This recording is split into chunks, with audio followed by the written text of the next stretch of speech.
He asked his roommate to pretend to be his wife for one night. She said yes.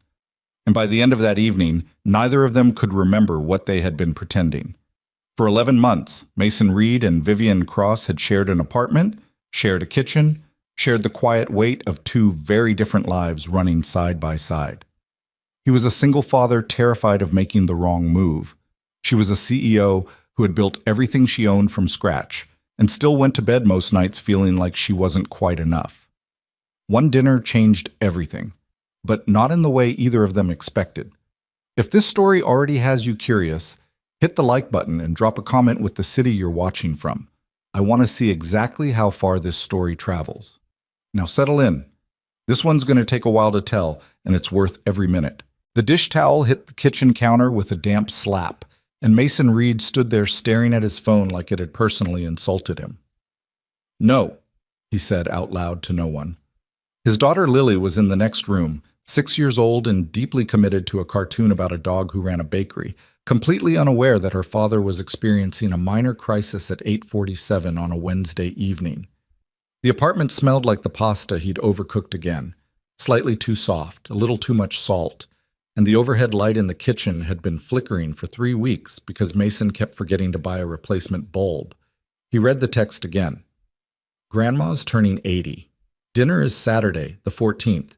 Your Uncle Gerald already confirmed. Your cousin Dana is bringing her husband. We expect you to bring your wife. Mom." Mason set the phone face down on the counter. He picked it up again. He read it a third time, as though the words might rearrange themselves into something more manageable. They did not. The problem was straightforward and also completely his own fault. For the better part of the last year, Mason had been letting his mother believe things that were not entirely true. Not outright lying. He was careful about that, mostly out of some stubborn leftover principle, but allowing her to draw conclusions he hadn't bothered to correct. It had started 8 months ago when his mother called during one of those evenings when Vivian was in the kitchen making tea and Lily was sitting on the counter eating crackers she wasn't supposed to have before dinner. And his mother had asked, in that particular tone she reserved for questions she already thought she knew the answer to, "Is there a woman over there with you?" And Mason had said, "Yeah, she lives here." His mother had made a small sound of satisfaction, the kind of sound that, in retrospect, he should have immediately addressed.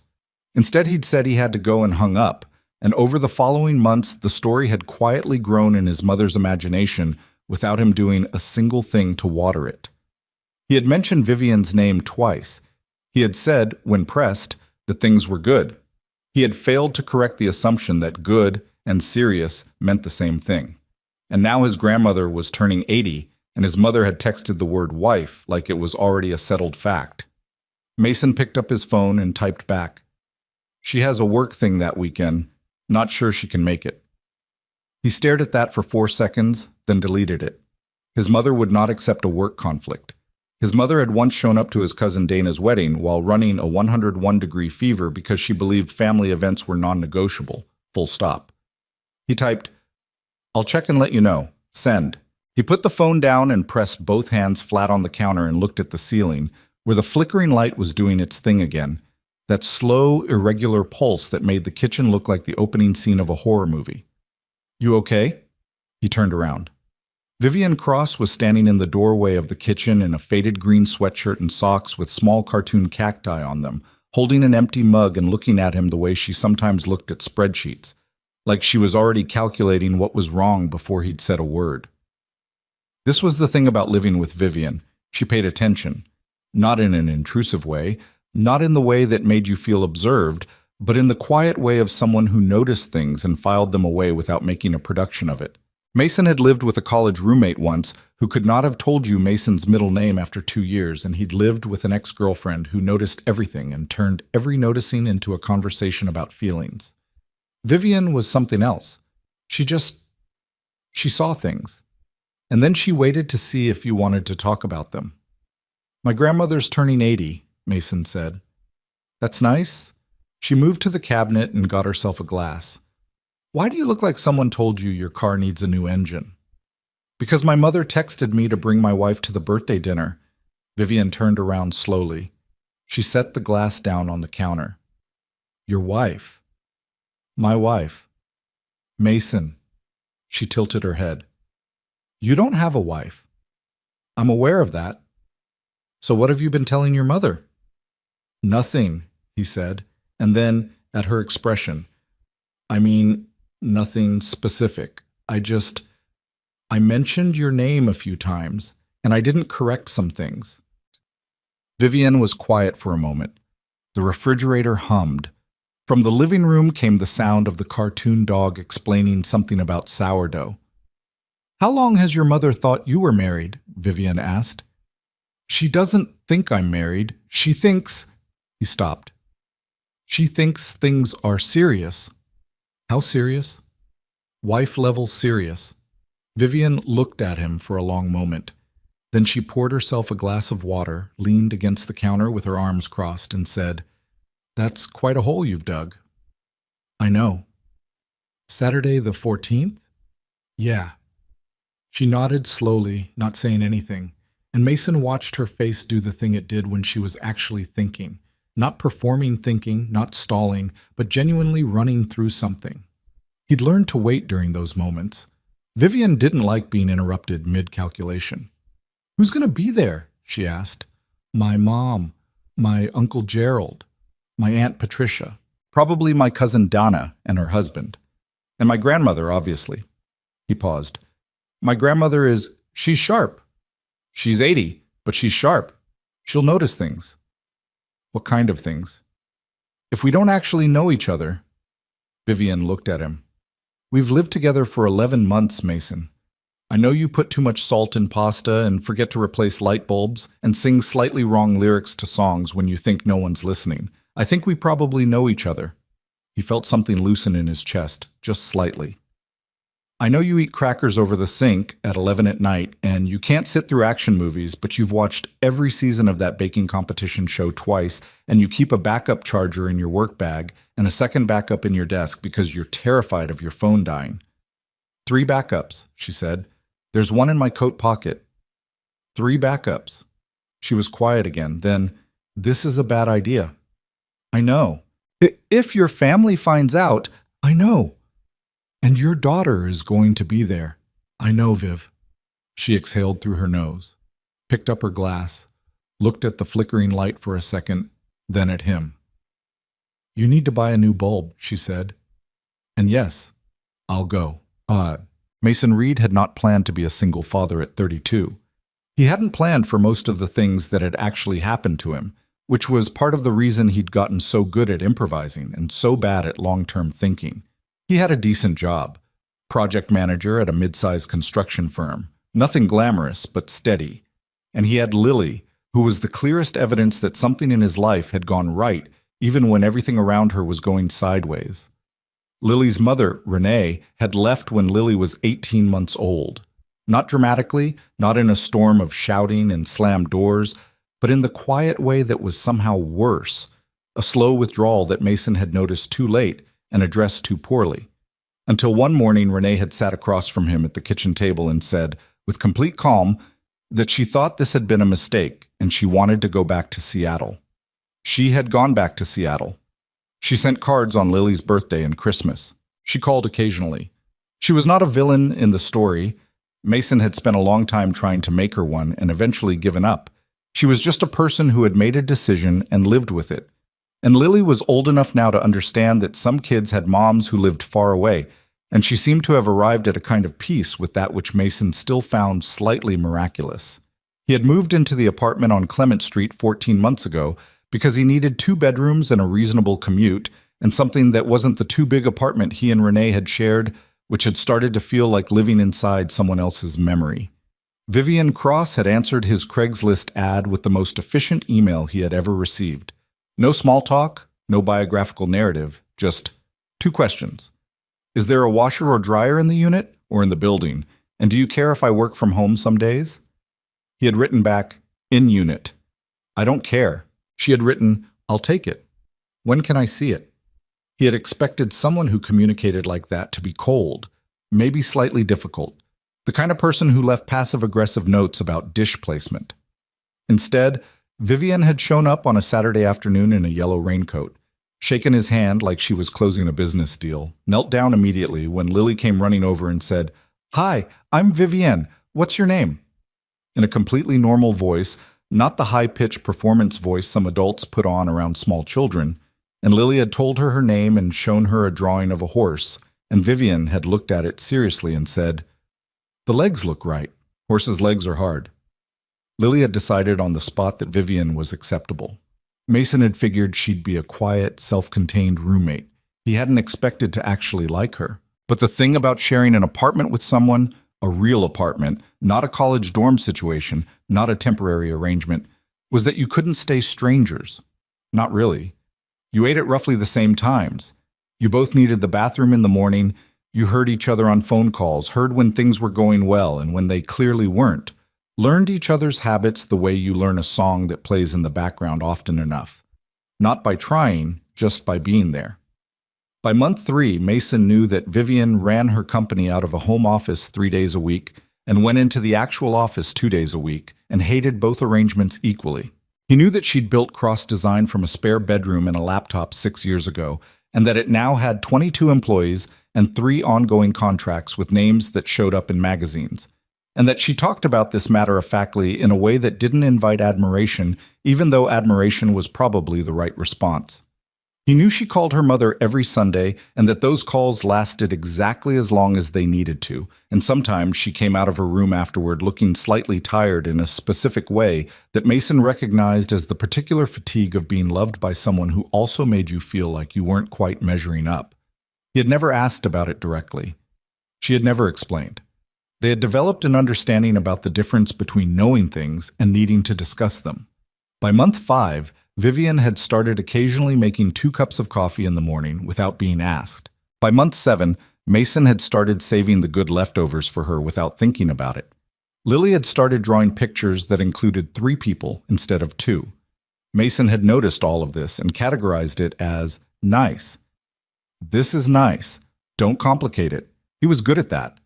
Vivienne seemed good at it too, which was probably why neither of them had said anything about the fact that somewhere in the last 11 months, the arrangement had started feeling like something other than just an arrangement.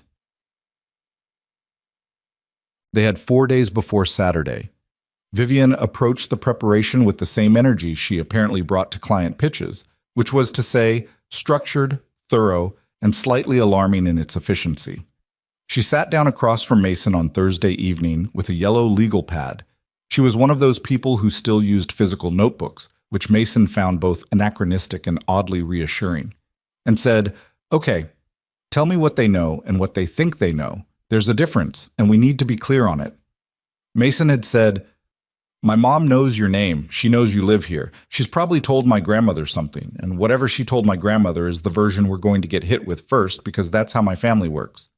They brief the matriarch and then wait to see if the story matches. Vivienne wrote something down. "When did we supposedly start dating?" "I don't know. My mom filled that in herself." "Then we need to fill it in better than she did, or the story breaks at the first question." She tapped the pen against the pad. "When did I move in?" 14 months ago. "Then let's say we started around month 3 or 4 of the roommate situation. Natural enough. We were already living together, already knew each other. Less convenient to explain than if we'd met elsewhere, but more believable than love at first sight.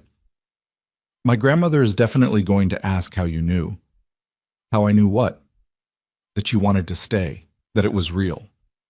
She asks things like that. She likes the moment, the specific thing. When she asks my Uncle Gerald how he knew he loved my Aunt Patricia, he tells this story about watching her change a tire in the rain, and she didn't ask for help. She just did it, and that was it for him.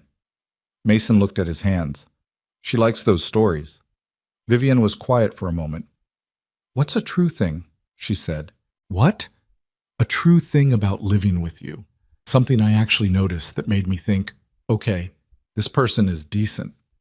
She said it practically like she was requesting information for a form, not like it meant anything. The story will be easier to tell if some of it is actually true. Mason thought about it. "I don't know. You tell me." "You made Lily breakfast when she was sick, And you didn't wake me up even though it was 5 a.m. and I was awake, and you could tell. You just handled it. She wrote something down. That was month 2. I noticed it. Something shifted in Mason's chest, quiet and uncomfortable. Okay, he said. Then that's part of the story. What did you notice? She asked, still practical, still looking at the yellow pad. That you came home once with something that had gone wrong at work?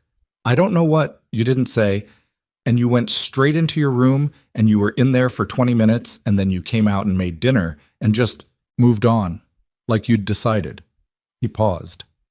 I noticed that you decide things. On purpose. Vivian looked up from the pad. She held his eyes for a moment and then she looked back down. Okay, she said quietly. We can work with that. Bum. Saturday came fast. Lily knew something was different because Lily noticed everything. She had inherited Mason's tendency to observe and Vivi's tendency, apparently, to wait before commenting on what she'd seen. She had watched Mason iron a shirt on Friday night and watched Vivian try on 3 different dresses on Saturday afternoon and finally said, from her position on Vivian's bed where she'd been watching all of this, "Are you guys going somewhere important?" "Your great-grandma's birthday dinner," Mason said, from the doorway. "Why are you nervous?" "I'm not nervous." Lily looked at him with 6-year-old skepticism that was somehow more effective than most adult skepticism Mason had encountered. "You iron your shirt when you're nervous." Vivian, who was holding a dark green dress in front of herself and looking in the mirror, made a small sound that was almost definitely suppressed laughter. Mason chose not to acknowledge it. "Great-grandma's turning 80, he said. "It's a big deal." "Vivi's coming?" Mason looked at Vivian. Vivian looked at Mason. "Yeah," he said. "Vivi's coming." Lily seemed to consider this and then returned to the book she'd been pretending to read, apparently satisfied. They had arranged for Lily to stay with Mason's neighbor, Mrs. Kim, for the evening. A woman in her mid-60s who loved Lily with a ferocity that Mason found slightly overwhelming and Lily found entirely appropriate. He'd explained it to Lily as a grown-up dinner, and Lily had accepted this with the pragmatism of a child who had been raised mostly by someone who was honest about the fact that not everything was going to be fun. He was buttoning his jacket in the hallway when Vivian came out of her room. Mason had seen Vivian in suits before, had seen her dressed for meetings that went well and dressed for meetings that went sideways, had seen her in the ratty green sweatshirt and the cactus socks and the yellow raincoat. He thought he had a pretty complete inventory of Vivian Cross. The dark green dress was not part of the inventory. It wasn't flashy. It wasn't trying to be anything other than what it was. A well-cut dress on a woman who knew how to wear things that fit her actual body instead of the body someone else thought she should have. But it was the first time in 11 months that Mason had looked at his roommate and felt the specific sensation of not knowing what to do with his hands. "What?" Vivian said, reading his face. "Nothing. You look—" He stopped. "Mason." "Good. You look good. We should go." She looked at him for one more second, and then she picked up her small bag from the console table and said, "Do you want to go over the timeline in the car?" "Yeah," he said. In the car. His mother lived 40 minutes north, in the house where Mason had grown up, a wide single-story ranch house with a rose garden that had seen better decades and a kitchen that had been renovated in 2009 and not touched since. His grandmother, Eleanor Reed, had been staying with his mother for the past 2 years, ever since Eleanor had decided, at 78, that she was not going to pretend she didn't get lonely in the house she'd lived in for 40 years, and that admitting this was not weakness, but efficiency. Eleanor had run a tailoring shop for 35 years. She had very little patience for inefficiency. Mason pulled up in front of the house and sat in the car for a moment after he turned off the engine. The lights were on inside. He could see movement through the front window. His Uncle Gerald's car was in the driveway. "Okay," he said. "Okay," Vivian said. "We met when you answered the ad. We started around month 3. The breakfast story is how you knew. The deciding story is how I knew. I remember. My grandmother is going to look at you first and then look at me and then look at you again. That's just how she reads a room. I work with boards of directors and venture partners, Mason. I can handle a grandmother. She's not like..." He stopped. She's not like most grandmothers. Okay. She's like if a grandmother had a law degree and also X-ray vision. Vivian picked up her bag. Let's go. The front door opened before they made it up the porch steps, because of course it did. Because his mother had been watching the driveway for the last 20 minutes, Mason would bet money on it. Mason, his mother, Linda Reed, 58, approximately 5'2", and operating at the energy level of someone significantly taller, stepped onto the porch and held out her arms. She hugged him quickly and then, before he could say anything, turned to Vivian with an expression that Mason could only describe as relieved and immediately approving. "Vivian," his mother said, and her voice had that warmth that Mason had grown up associating with people she genuinely wanted to be there, as opposed to the slightly different warmth she used for people she was being polite to. "I'm so glad you could make it." "Thank you for having me, Mrs. Reed." Vivian shook her hand, then seemed to make a decision and accepted the hug his mother offered instead. "I've heard a lot about the birthday. Mason's been excited." Mason, who had not expressed excitement to anyone, managed not to react. Come in, come in. Gerald and Patricia are already here. Dana's running late, as usual." His mother ushered them through the door, one hand briefly touching Vivian's arm in the way she touched people she liked, and Mason followed, and the door closed behind them. The house smelled like it always smelled. The particular combination of the specific cleaning product his mother had used for 30 years, something cooking, the faint background note of the rose garden coming through the windows. Mason always felt, walking through this door, the complicated mixture of comfort and pressure that came from a place that had known you before you knew yourself. His Uncle Gerald appeared from the living room, broad-shouldered, white-bearded, with the handshake of a man who had learned handshakes in an era when they meant something. "Mason, this must be Vivian." He turned to her with the kind of direct attention that Gerald applied to everything. "Gerald Reed, I've heard some things." "All exaggerated, I'm sure," Vivian said, shaking his hand, and Gerald laughed, and said, "I like her already." His Aunt Patricia appeared. His cousin Dana called from the kitchen that she was almost there. His mother was taking their coats, and Mason was standing in the middle of the entrance hallway of his childhood home, watching Vivian move through it like she had always known the layout, and he felt something he could not immediately name. Then the hallway went quiet. Eleanor Reed was standing in the doorway from the living room. She was 80 years old as of today. She was approximately 5'1", and she moved carefully now with the deliberateness of someone who had stopped pretending time didn't affect her. But her eyes were the same they had always been, bright and dark and missing nothing. She looked at Vivian first, then at Mason, then at Vivian again. Mason held very still. "You must be the woman my grandson has been too quiet about," Eleanor said. Her voice had always been like that, dry without being unkind, precise without being cold. Vivian stepped forward. "Vivian Cross, it's a real pleasure to meet you, Mrs. Reed. Happy birthday." Eleanor looked at the hand Vivian offered, then looked at Vivian's face, and then, instead of shaking the hand, she reached out and patted it, which Mason knew from 47 years of experience meant, "I've decided you're real and I approve." "Come sit with me," Eleanor said. "I want to hear how you ended up with my grandson. He's never been easy to get information out of." Vivian glanced at Mason, just a flick of the eyes, quick and steady. "He's worth the patience," she said, and followed Eleanor into the living room. The dinner was long, in the way that his family's gatherings were always long, not because anyone dragged it out on purpose, but because every conversation opened a door to 3 other conversations, because his Uncle Gerald could not tell a short story on principle, because his mother kept getting up to check on things in the kitchen even after everything was already done, because Eleanor asked questions that required actual answers, and she waited until she got them. Mason had been to 100 dinners in this house.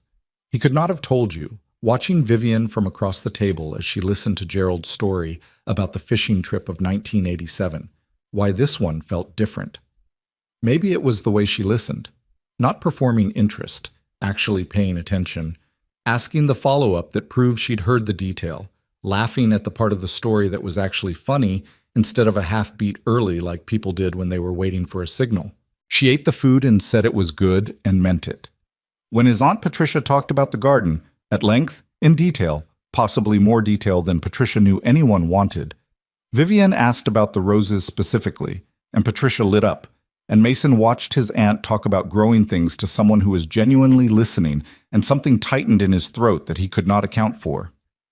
"She's good," his cousin Dana said, appearing next to him in the kitchen doorway where Mason had gone to refill the water pitcher. "She's just, Mason stopped. "She's just being herself." Dana looked at him with the particular expression of someone who had known him since he was 9 years old. "Right," she said. "Which is interesting since you've never introduced yourself to any of us before." "I introduce people." "You introduced Renee to us at a family barbecue and said, and I quote, 'This is Renee. She came.' You didn't even say she was your girlfriend." "That was different." Dana took a piece of bread off the counter. "Different how?" Mason did not have an answer for that, which was itself an answer, which Dana could clearly see, because she smiled in a way that was not entirely kind and went back to the dining room. Across the table, Vivian was looking at a photograph his mother had brought out, family pictures, the kind that always came out at these dinners. And she was listening to Eleanor talk about the person in the photo, and she was nodding, and then she looked up and across the table and found Mason watching her. She didn't look away. He didn't look away. Something passed between them that Mason could not have described if he'd tried, and he'd already been trying in the back of his head for most of the evening. He looked away first. He picked up the water pitcher.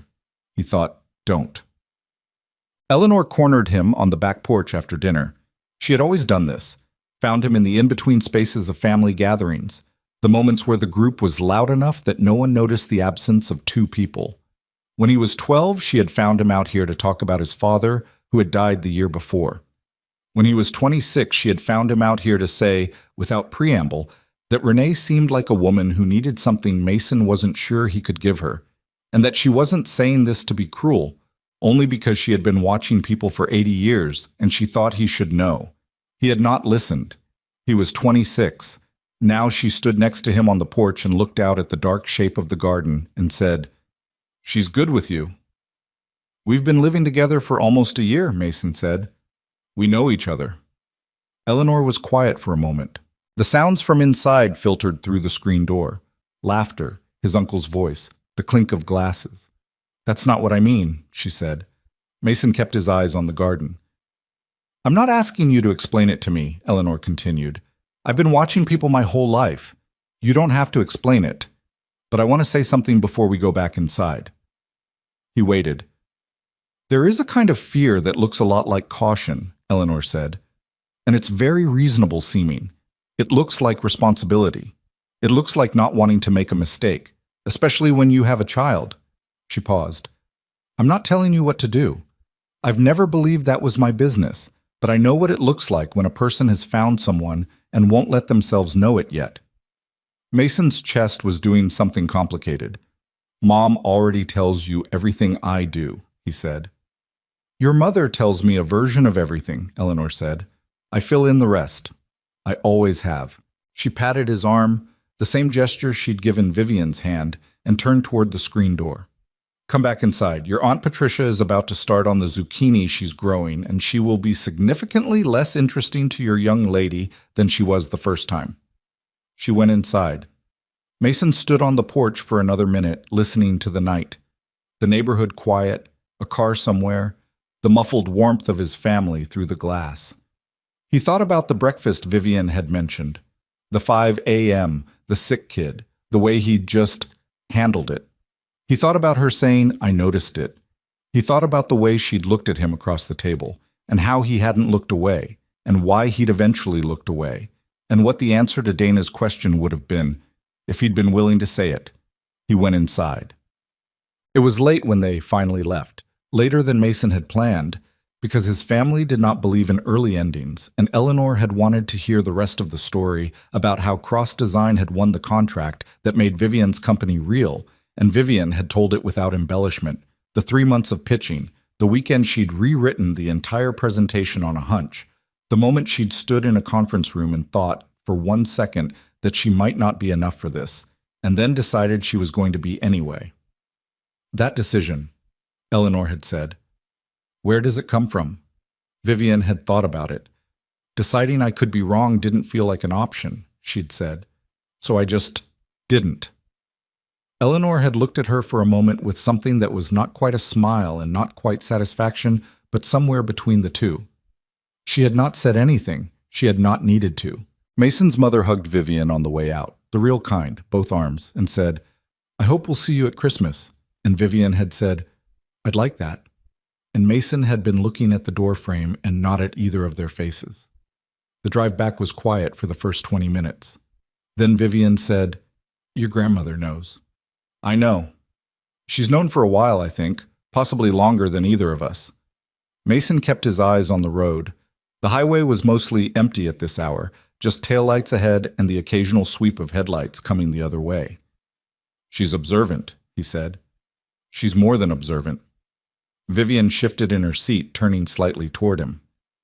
She told me when your Uncle Gerald went to get more wine, she said, he doesn't bring women home. He brought you home 11 months ago. Mason was quiet. She wasn't asking, Vivian said. She was just saying. What did you say? I said that I'd noticed he didn't bring people home, that I'd thought about what it meant. A pause. She seemed satisfied with that. They were off the highway now, on the surface streets, the familiar grid of their neighborhood opening up around them. The streetlights made Vivian's face look something between the version of herself Mason knew in daylight and the version he knew in the evenings when the apartment went quiet and they'd sometimes stay up later than they meant to, talking about nothing specific, just talking. He pulled into the parking space in front of their building and turned off the engine. They sat in the car. Did it feel like acting? Vivian asked. Mason looked at the steering wheel. No, he said. Me neither. He turned and looked at her. She was already looking at him. This time neither of them looked away, and the quiet in the car was not the comfortable background quiet of their apartment, but something else. Something that was asking a question Mason had been not answering for longer than he wanted to count. Vivian, he said. Yeah. He couldn't find the sentence. He knew what he wanted to say, and he could not find the architecture of it. The way to say, I think this stopped being just an arrangement somewhere along the way without it sounding like everything he'd been trained to be careful about. He stopped. She was looking at him with that expression she had, the one where she was waiting, not pushing, just waiting. Come on, she said quietly. Let's go inside. We can figure it out in the kitchen. She got out of the car. Mason sat for one more second, alone in the dark, with the feeling of someone standing at the edge of something and looking down and knowing, finally knowing, that it wasn't as far as he'd told himself it was. Then he got out of the car and followed her. The kitchen light was on when they got upstairs, the way it always was when Mason forgot to turn it off before they left, which was every single time. He'd meant to get one of those smart bulbs that you could control from your phone, and he'd been meaning to do that for about 8 months. The flickering bulb in the overhead fixture had finally been replaced.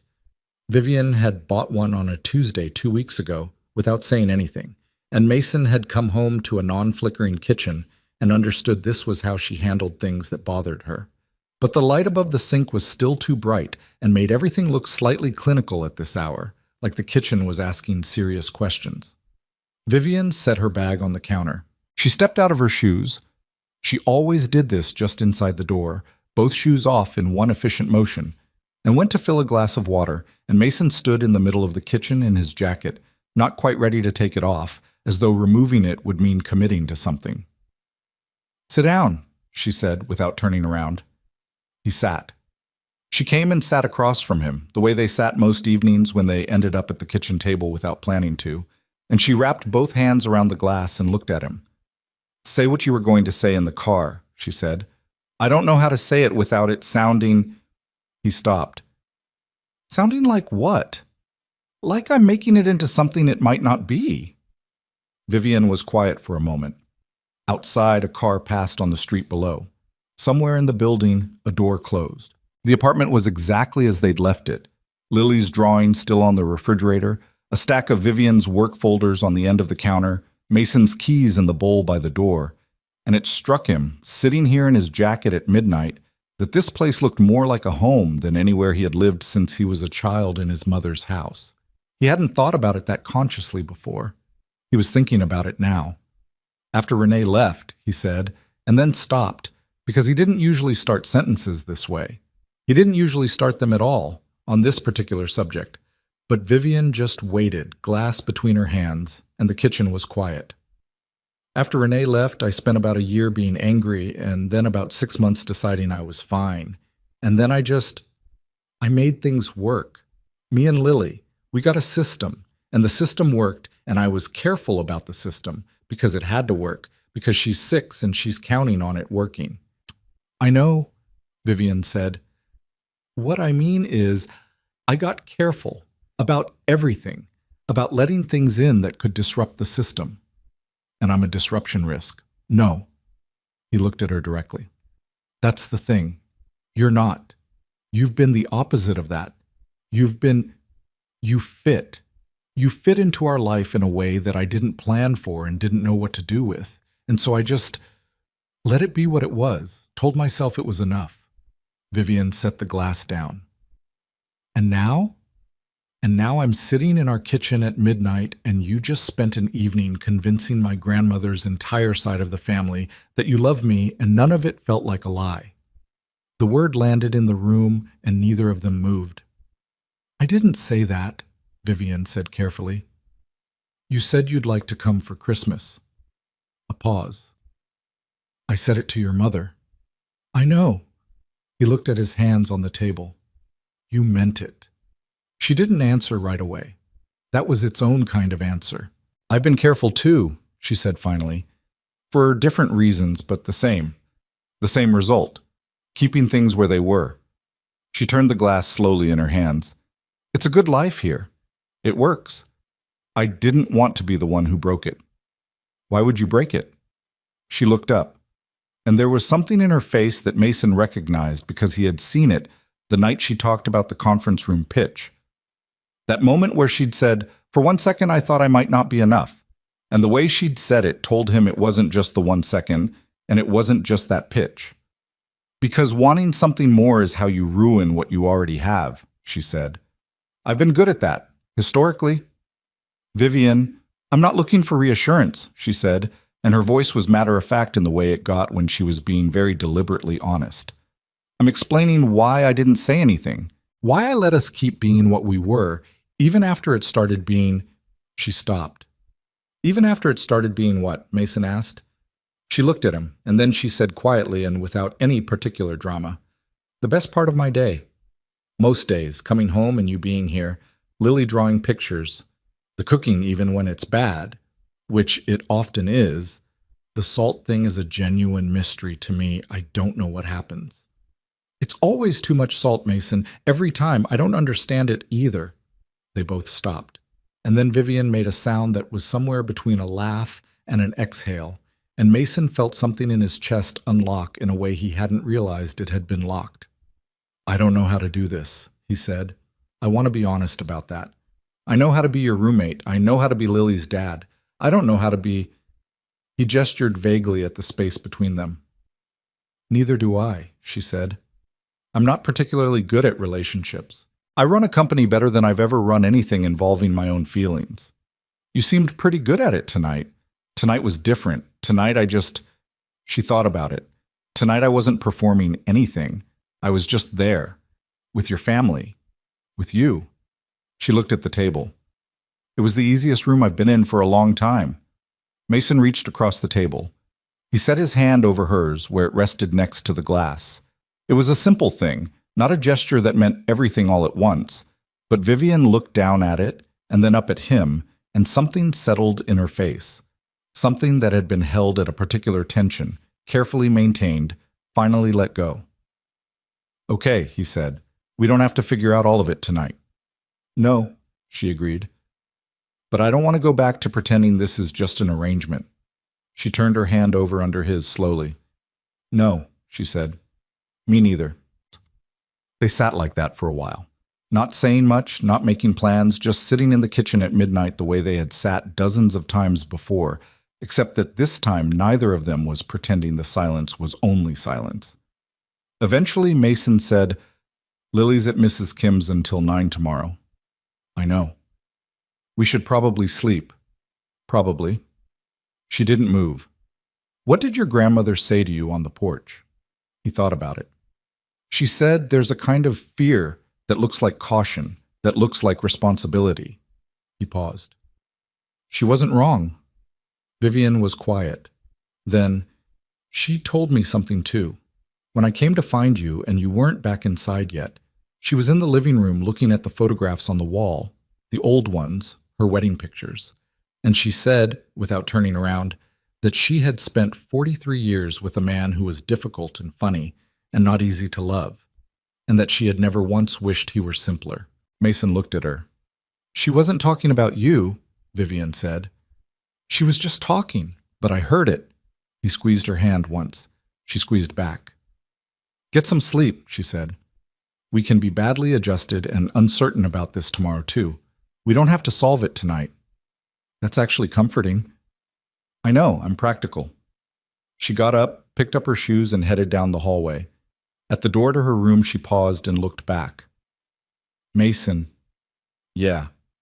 "For what it's worth, tonight didn't feel like pretending, not for 1 minute of it." She went into her room. The door didn't close all the way, which it never did because the frame had shifted over the years and the latch didn't catch cleanly, just rested partly open in the way that Mason had stopped noticing months ago because it was just how that door was. He sat at the kitchen table a little longer, alone, and he thought about his grandmother on the porch and Donna in the doorway and Vivian at dinner with his family, like she'd been there for years. He thought about the moment across the table when she'd found him watching her and hadn't looked away. He thought about 11 months of coffee and leftover pasta and late nights and the gradual, unremarkable accumulation of knowing another person better than you meant to, so slowly you couldn't point to where it had started. He got up and turned off the kitchen light.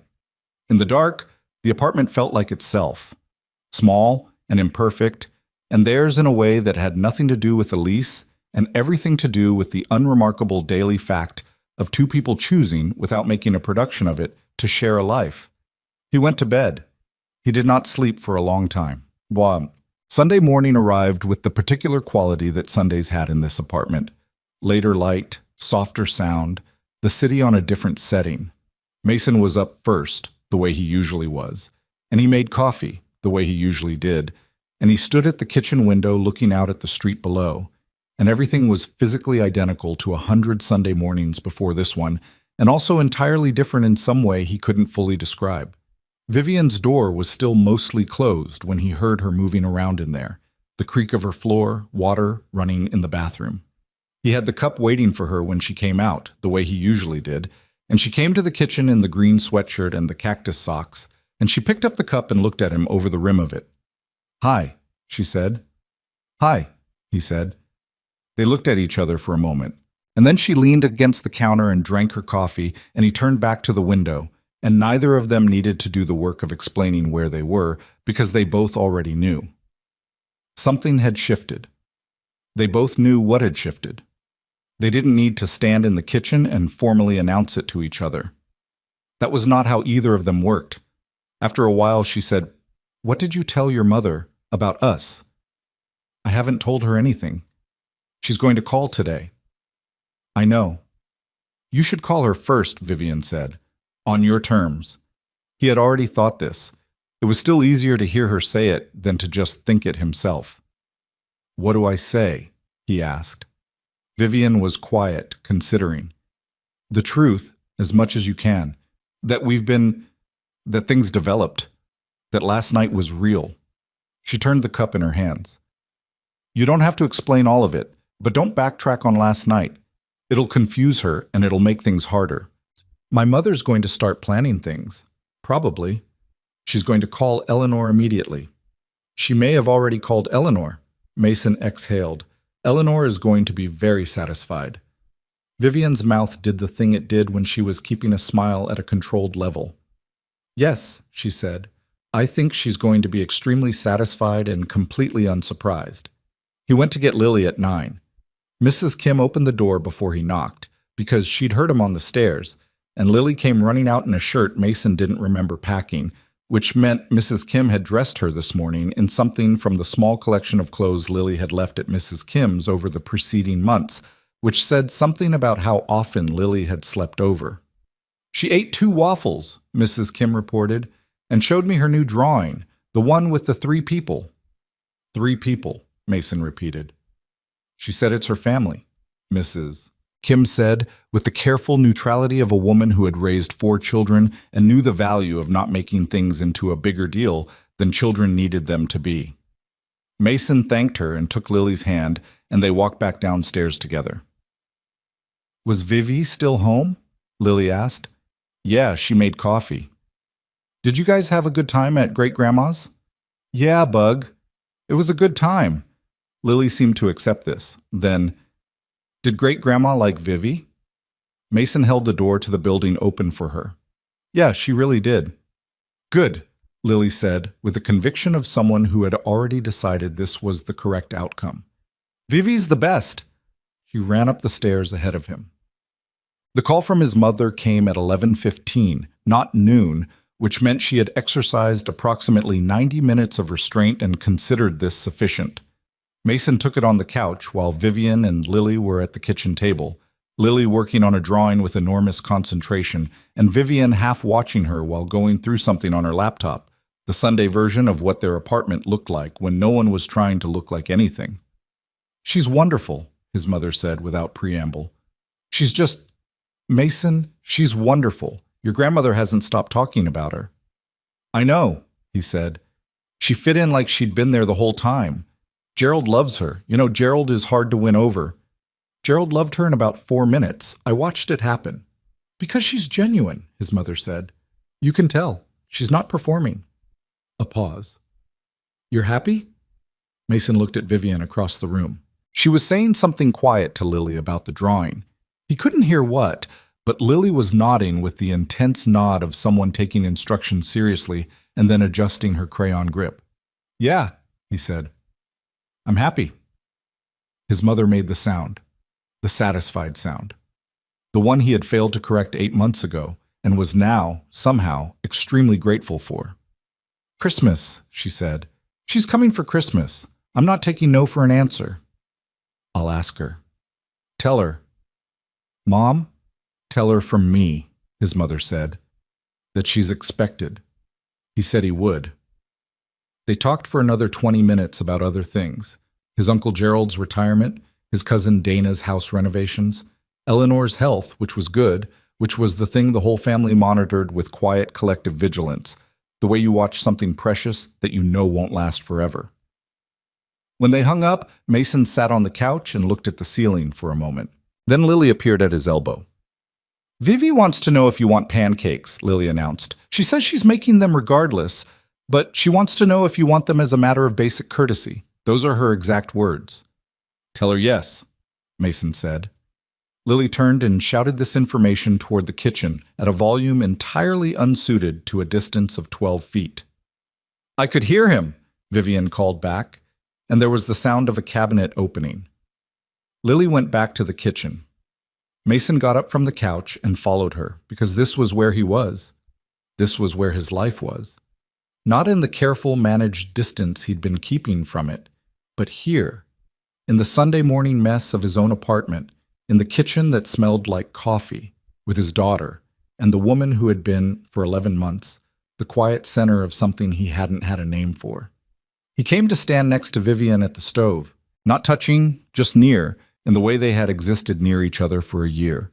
She was measuring flour with the careful attention she gave anything she was going to do correctly, and she didn't look up when he came to stand beside her, but she shifted slightly, making room. "My mom says you're expected at Christmas," he said. She leveled off the flour. "Am I?" "She said to tell you, not ask." Vivian was quiet for a moment. Then she picked up the measuring cup and set it down and turned to look at him, and she was close enough that he could see the slight crease from her pillow that was still on her cheek, and the fact of this ordinary detail, this perfectly normal, mundane Sunday morning detail, did something to Mason that all the careful managing of feelings had been trying to prevent. "Okay," she said. "Christmas." Okay. She turned back to the bowl. He stayed where he was, next to her, neither of them making a performance of it, and Lily sat on the counter eating crackers she wasn't supposed to have before pancakes and told them both about what Mrs. Kim's cat had done yesterday in extensive and largely incoherent detail. And the morning went on, Sunday, and ordinary and entirely, quietly changed. Todd. The week that followed was not a movie. Mason had braced himself for some version of things being awkward. The first shared morning after a change in understanding between two people who lived together had the potential to be genuinely uncomfortable. But what actually happened was closer to, mostly the same, slightly warmer. They still moved around each other in the kitchen the way they always had. Vivian still left her coffee cup in the left side of the sink, which had always mildly bothered Mason. And Mason still forgot to replace the grocery list on the refrigerator when he used the last item on it, which Vivian had mentioned approximately once and then decided was not a battle worth fighting. These things did not change. What changed was smaller and harder to describe. The way the goodnight at the end of the hallway lasted a moment longer than it used to, the way she looked up from her laptop when he came home, and then actually looked, not just the automatic glance of cohabitation. The way he found himself telling her things during dinner that he would previously have considered too minor to bother with and understanding. Slowly, that the reason he'd considered them minor was that he'd been telling himself she wouldn't be interested, and the reason he'd been telling himself that was that it had felt safer than believing she would be. On Wednesday, Vivian had a client pitch that went sideways in a way that she explained flatly over leftovers. The client had moved the timeline.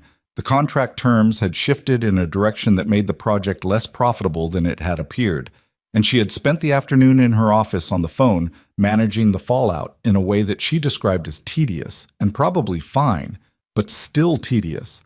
And Mason had listened and asked 2 questions and then said, "Do you want to just watch the baking show?" She had looked at him. "You hate the baking show." "I don't hate it." "You said the technical challenges give you stress hives." "I said they were stressful. That's different." He picked up the remote. "Do you want to watch it or not?" She had watched him for a moment in that way she did, the calculation happening visibly behind her eyes, and then she had said, "Yes," and moved from her end of the couch to a position that was closer to the middle, and they had watched the baking show, and Mason had in fact found the technical challenge segment mildly stressful, and at some point in the second episode, Vivian had fallen asleep sitting up with her shoulder against his, and he had not moved. He had sat very still, watching people ice cakes on television, with his shoulder warm where hers rested against it, and he had thought about what his grandmother had said about a man who was difficult and funny and not easy to love. And he had thought about 11 months, and he had thought about the fact that fear dressed up as caution still kept you from things. He turned off the television when the episode ended. "Viv." She startled awake. The immediate full consciousness returned that people who work too hard usually had. No slow emergence, just suddenly present. "Sorry," she said. "Don't be." She straightened up, pushed her hair back, looked at the blank TV, then she looked at him. The apartment was dark except for the lamp, and she looked tired in the way she looked when she'd stopped performing Capable for a while. "It's late," she said. "Yeah." She stood up. He stood up. They were close in the small space between the couch and the coffee table, closer than they usually stood, and neither of them stepped back. "Mason," she said. "Yeah." She reached up, slowly and without drama, and put her hand against the side of his face. Just that, steady and deliberate, the way she did everything she'd decided to do. Her thumb moved once across his cheekbone, and then she dropped her hand. "Okay," she said quietly. Not explaining it, not making it into more than it was yet, just acknowledging it. "Okay," he said. She went to bed. He stood in the living room for a moment, in the dark, and pressed his hand briefly to the side of his face where hers had been. Then he went to bed too. The thing about deciding something quietly, between 2 people in a living room at midnight, is that the rest of the world doesn't get the memo. Monday morning arrived with a full calendar and a broken coffee maker. The carafe had a crack Mason hadn't noticed until he pressed the brew button and came back 10 minutes later to find a slow brown puddle spreading across the counter. Vivian stood in the doorway of the kitchen in her work clothes. She had a client meeting downtown, the real office day. Looking at the coffee situation with an expression of profound personal offense. "That's not okay," she said. "I see that. I need coffee before I can function at the level that meeting requires. There's a place downstairs." "The place downstairs takes 12 minutes. I have 9 minutes." Mason grabbed a dish towel and started on the counter. "There might be instant somewhere, back of the cabinet." "I don't drink instant." "Today might be a day for new experiences." She stared at him. He kept wiping the counter. She turned and went back down the hallway and came out 2 minutes later with her bag and her coat and stopped in the kitchen doorway again. "This is a bad omen. It's a broken coffee maker." "Same thing, 8 a.m. on a Monday." She adjusted her bag on her shoulder. "There's instant in the back of the cabinet, left side, behind the protein powder you bought and never used." "How do you know that?" "Because I live here and I notice things." She was already moving toward the door. "The meeting's at 10. I'll probably be back by 2. Don't throw away the coffee maker. I want to see if it's fixable." "It's not fixable, Vivian. It's cracked." The door closed. Mason stood in the kitchen holding the damp towel, looking at the door. He was aware that he was smiling, slightly, for no reason a neutral observer would have been able to identify. He stopped doing that and went to find the instant coffee pot. The thing that nobody told you about beginning something with someone you already lived with was that there was no beginning. There was no first date with its careful presentation of best qualities, no getting to know you stage, no period of maintained mystery. What there was instead was the full unedited reality of another person. Every ordinary flaw already in view, every bad habit already documented, and the terrifying and also clarifying knowledge that they had seen all of it and were still here. Mason found this more frightening than a beginning would have been. A beginning had exits built in. This had no exits he hadn't already tried to find and given up on, and that was the thing he kept turning over during the week. Not the warmth of it, not the Wednesday night on the couch that he kept returning to, but the exposure of it. The fact that Vivian Cross knew he sang wrong lyrics to songs and put too much salt in everything and had spent a year being careful about nothing actually changing, and she was choosing this anyway. He didn't know what to do with being chosen by someone who had full information. He called his sister on Thursday. Clara, 35, lived in Portland, the one member of his family he could talk to without the conversation becoming a family meeting. Clara picked up on the third ring and said, "I heard about the dinner. Mom called me approximately 47 seconds after you left." Of course she did. She said Vivian is wonderful and Eleanor approved, and Gerald told Patricia she seemed like real people, which from Gerald is basically a standing ovation. Clara paused. "So, are you panicking?" "I'm not panicking." "Mason, I'm processing." "Same thing with you," Clara said. "What's the specific fear?" He thought about it. Outside his office window, the city was doing its midday thing. Traffic, delivery trucks, the usual urban friction that he had stopped noticing years ago. "That I get this wrong," he said. "That I let it be real, and then I get it wrong, and then I don't just lose the relationship, I lose—" He stopped. "The whole setup," Clara said. "Yeah. Lily's already attached." "I know. Vivian already functions as, I know, Clara." She was quiet for a moment. "Can I say something that's going to annoy you?" "You're going to say it regardless." "You've been getting it right for 11 months, she said. "Whatever you've been doing, the roommate thing, the friendship, the whatever you're calling it, it's been working. Lily's happy. Vivian's still there. You haven't blown it. So maybe the question isn't whether you'll get it wrong. Maybe the question is why you think changing the label changes the foundation." Mason looked at the window. "When did you get smart?"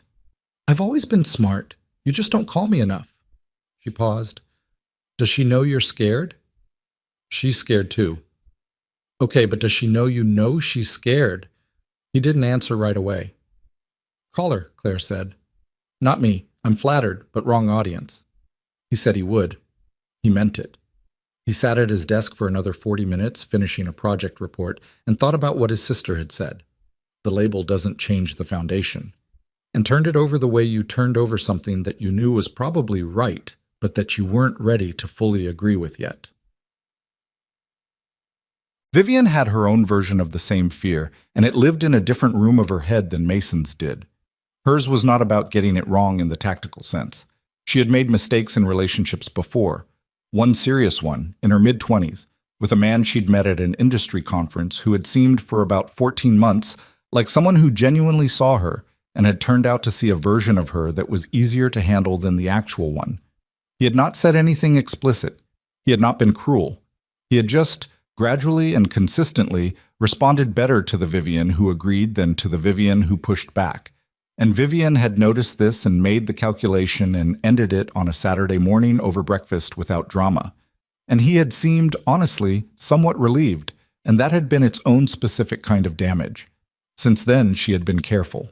Not celibate, not isolated, but careful, choosing situations with clear parameters, keeping the kind of emotional investment that she could audit and adjust. This had worked fine. She had built a company. She had made something. She was good at her life. Then she had moved into an apartment on Clement Street with a single father and his 6-year-old daughter and a coffee maker that apparently had always been slightly unstable, and 11 months later here she was. The fear that lived in her specific room was, what if he sees all of me and finds the version of me that's harder to handle? Not the CEO, not the composed woman at his grandmother's dinner table, the version that got quietly furious when things were inefficient in ways they didn't need to be. The version that had real opinions about how other people's companies were run and sometimes couldn't stop herself from saying so. The version that went into her room for 20 minutes after bad calls because she needed to process things alone and had never been apologetic about that. And also the version that sometimes, in the late part of evenings, felt a loneliness she couldn't quite explain given that her life was full and functional and largely going well. Mason had seen most of this already. That was the terrifying part. He had seen it without comment and without adjustment, and without, as far as she could tell, finding it particularly alarming. But seeing something from the comfortable position of roommate and seeing it from the closer position of person who matters were not the same thing. She had learned this before. People had a different tolerance for the difficult parts of someone they loved casually than for the difficult parts of someone they were actually in it with. She was thinking about this on Thursday afternoon when she came home from the office earlier than expected. The afternoon meeting had been rescheduled, and found Mason in the kitchen on the phone standing at the counter with his back to the door, saying, "She's scared too. I know she is." She stood in the hallway for 1 second. Then she set her bag down quietly on the console table and went to her room. She sat on the edge of her bed. She could still faintly hear his voice through the wall, not the words, just the cadence of it. The way he talked when he was being honest, which was different from the way he talked in casual conversation, slower and more considered. She's scared too. I know she is, the fact that he knew.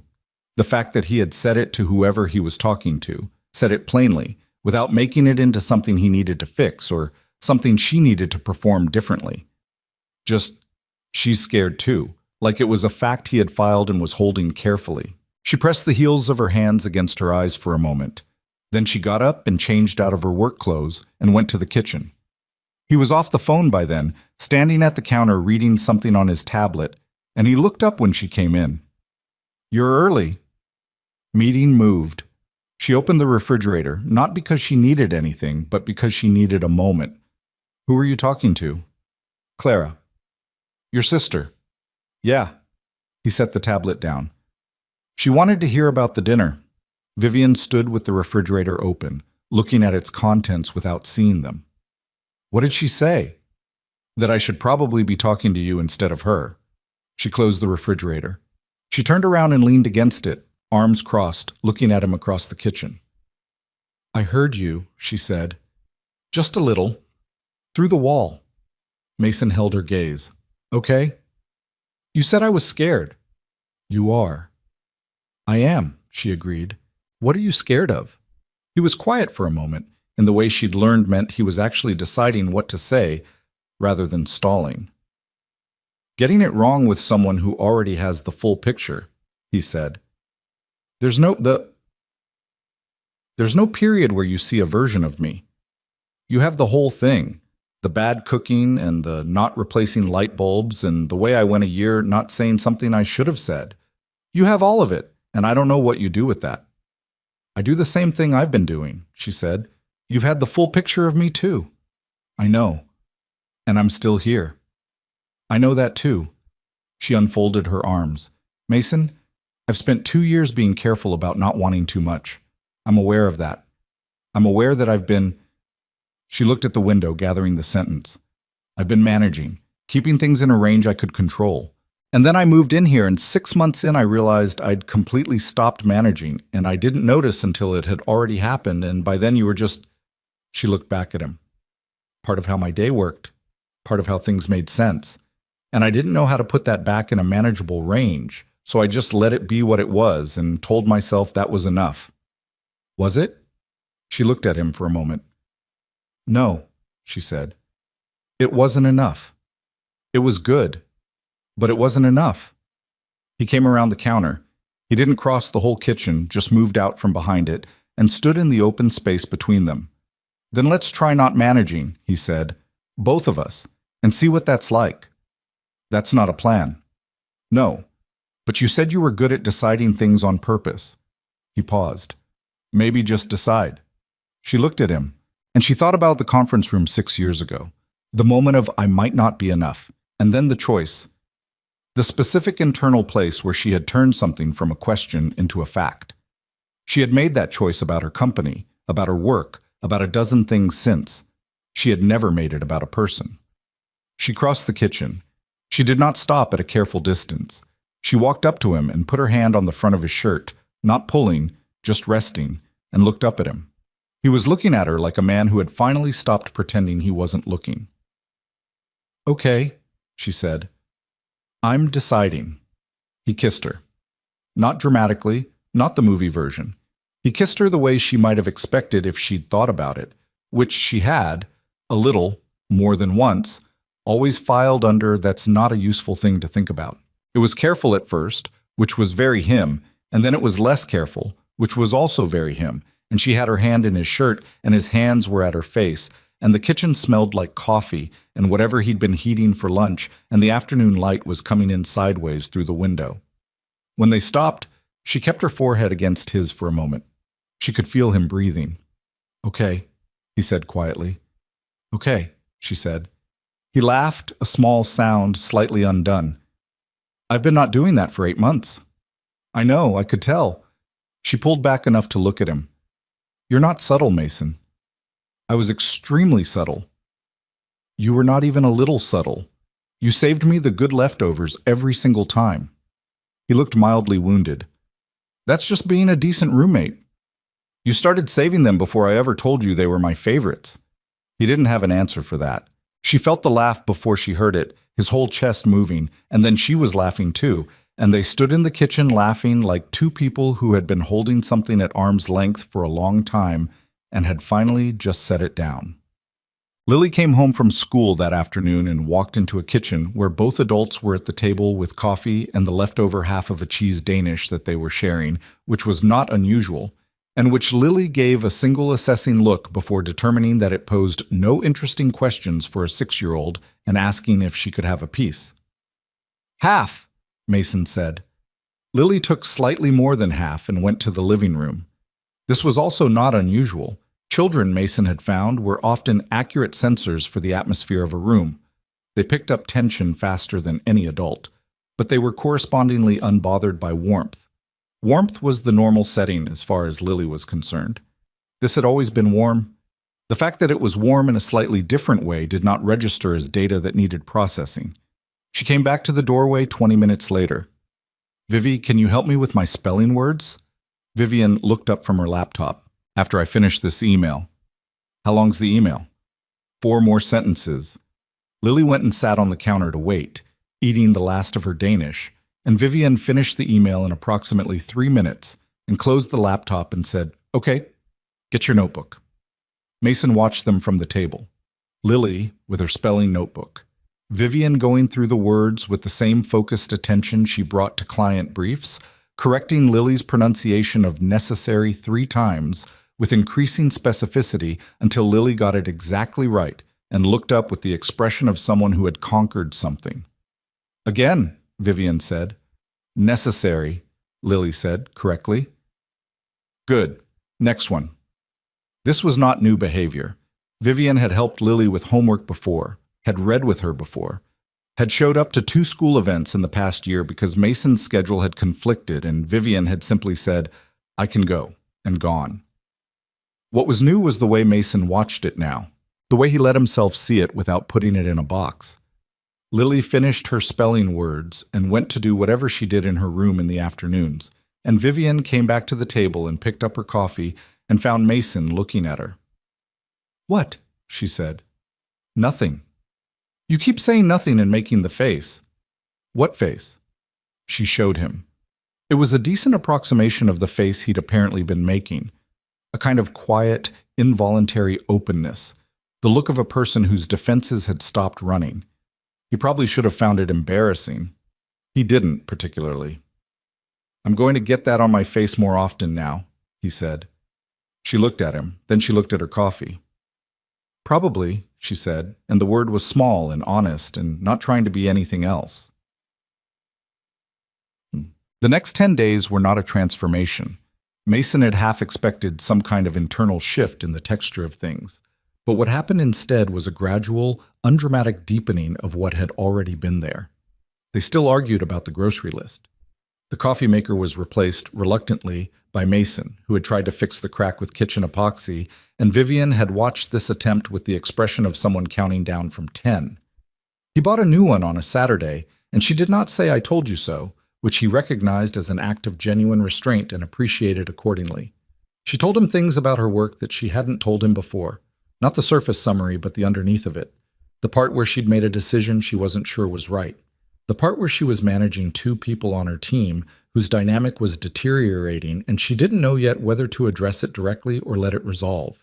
He listened and asked questions and occasionally said things that were wrong, and she told him they were wrong, and they argued about it, and twice she said, "Okay, that's actually a fair point," which he understood was significant. He told her things he hadn't told her, the version of the Renee situation that he hadn't given anyone in its complete form. The part where he'd known things were ending about 4 months before they actually ended, and had spent those 4 months not naming it because naming it made it real. She listened to this without performing empathy, which was its own kind of kindness. She didn't say that must have been so hard. She said, "What would you have done differently?" "Said something earlier," he said. "Why didn't you?" "Same reason you kept things in a manageable range." She had looked at him for a moment. "We have the same problem." "Different rooms," he said. "Same house." She had almost smiled at that. "That's actually quite good. I have my moments." The moments, as it turned out, were more frequent than Mason had given himself credit for. Vivian had a way of receiving them, a small acknowledgement, a look. Occasionally the actual laugh that she didn't perform for audiences, but that happened involuntarily when something genuinely caught her, that made him want to keep producing them, not for approval, but for the specific pleasure of the response. He had not felt that kind of wanting to make someone laugh in a long time. It was a specific good thing. On the Thursday of the second week, his mother called again. She had spoken to Eleanor, who was, as predicted, satisfied in the deep and total way that Eleanor Reed was satisfied by things she had already decided were true. His mother reported this with the small pride of someone who had facilitated something without quite understanding how. "Eleanor said she knew," his mother reported, "from the first time you mentioned her name. She said she could tell from the way you didn't explain things." Mason was in the hallway with his back against the wall, Vivian visible through the open bedroom door, on her laptop, not paying attention to him. He watched her for a second. "Grandma's been right about most things for 80 years, he said. "I should probably have listened sooner." "You read men," his mother said, with a fondness that was also slightly exasperated. "You all take too long. You married one of us." "Exactly," she said. "I know what I'm talking about." He laughed. She laughed. It was the easiest conversation he'd had with his mother in longer than he wanted to calculate, and when he hung up, he stood in the hallway for a moment and felt the absence of the particular weight he had been carrying, the one he had gotten so accustomed to that he had stopped naming it as weight. Vivian looked up from her laptop. "Your mom?" "Yeah." "Everything okay?" "Yeah." He pushed off the wall. "She said Eleanor knew from the beginning." From the first time I said your name. Vivian was quiet for a moment. What do you think she heard? He thought about it honestly. That I wasn't explaining you, he said. I just said your name. Like you were already a fact. She held his gaze, and in her face was the thing he had been learning to read in the past 2 weeks. The thing she didn't perform, didn't manage, the unguarded version that showed up in the in-between moments when she'd stopped deciding what to show. It was the version of Vivian Cross that the conference room didn't see, and the clients didn't see, and possibly nobody had seen in a long time. It looked a lot like someone who had stopped being afraid of being seen. I'm going to make dinner, he said. You're going to put too much salt in it. Probably. I'll fix it when you're not looking. You've been doing that for months, haven't you? She looked back at her screen. I have no idea what you're talking about. He went to the kitchen. He was not a man who had believed in the idea of things falling into place. He had believed in systems and maintenance and careful management of variables. He had needed to, as a single father, as someone who had learned the hard way that unmanaged variables had consequences. But standing in the kitchen, oversalting pasta that would somehow still taste fine, listening to Vivian's laptop keys in the next room and Lily's murmur of some game she was playing and the city outside the window doing its regular indifferent evening thing, Mason understood that what had happened here was not things falling into place. It was something slower, something that had been building in increments so small that he'd been able to ignore them individually and had been choosing to, and had finally accumulated into something too large to look past. That was its own kind of luck, he thought. The kind you didn't see coming because you'd been looking the wrong direction. He tasted the pasta. Too much salt. He was going to have to actually learn to fix this at some point, because Vivian quietly adjusting his cooking when he wasn't looking was something he could let go on for a while, but probably not forever. He would learn. He was capable of learning things. He had, as it turned out, been learning things for 11 months without fully recognizing the curriculum. He turned down the heat and went to the doorway. Lily, he called. Dinner in 10. Okay, came from the end of the hall. He looked at Vivian. She had her chin in her hand and was reading something on her screen with the focused frown she wore when the content was dense, and she did not look up, but she said, without looking up, 10 minutes is not enough time to fix the salt situation. I'm working on it. You always say that. I mean it this time. She looked up then. The frown cleared. She looked at him across the apartment in the early evening light, with his 2 salty pasta and his kid down the hall and his whole regular life laid out around him, and she said, okay, like she believed him. He went back to the kitchen. He actually tried to fix the salt. It did not fully work, but it was better than usual, and when they sat down to eat, no one said anything about it. They ate and talked about Lily's day and Vivian's afternoon meeting and some television show Lily had opinions about, and the evening went on, ordinary and intact, and theirs. 3 weeks after Eleanor Reed's birthday dinner, Vivian got a call on a Tuesday morning that rearranged the rest of her month. She was in her home office when it came in. Door mostly closed, the way it was when she was in work mode. The signal Mason and Lily had both learned without being told.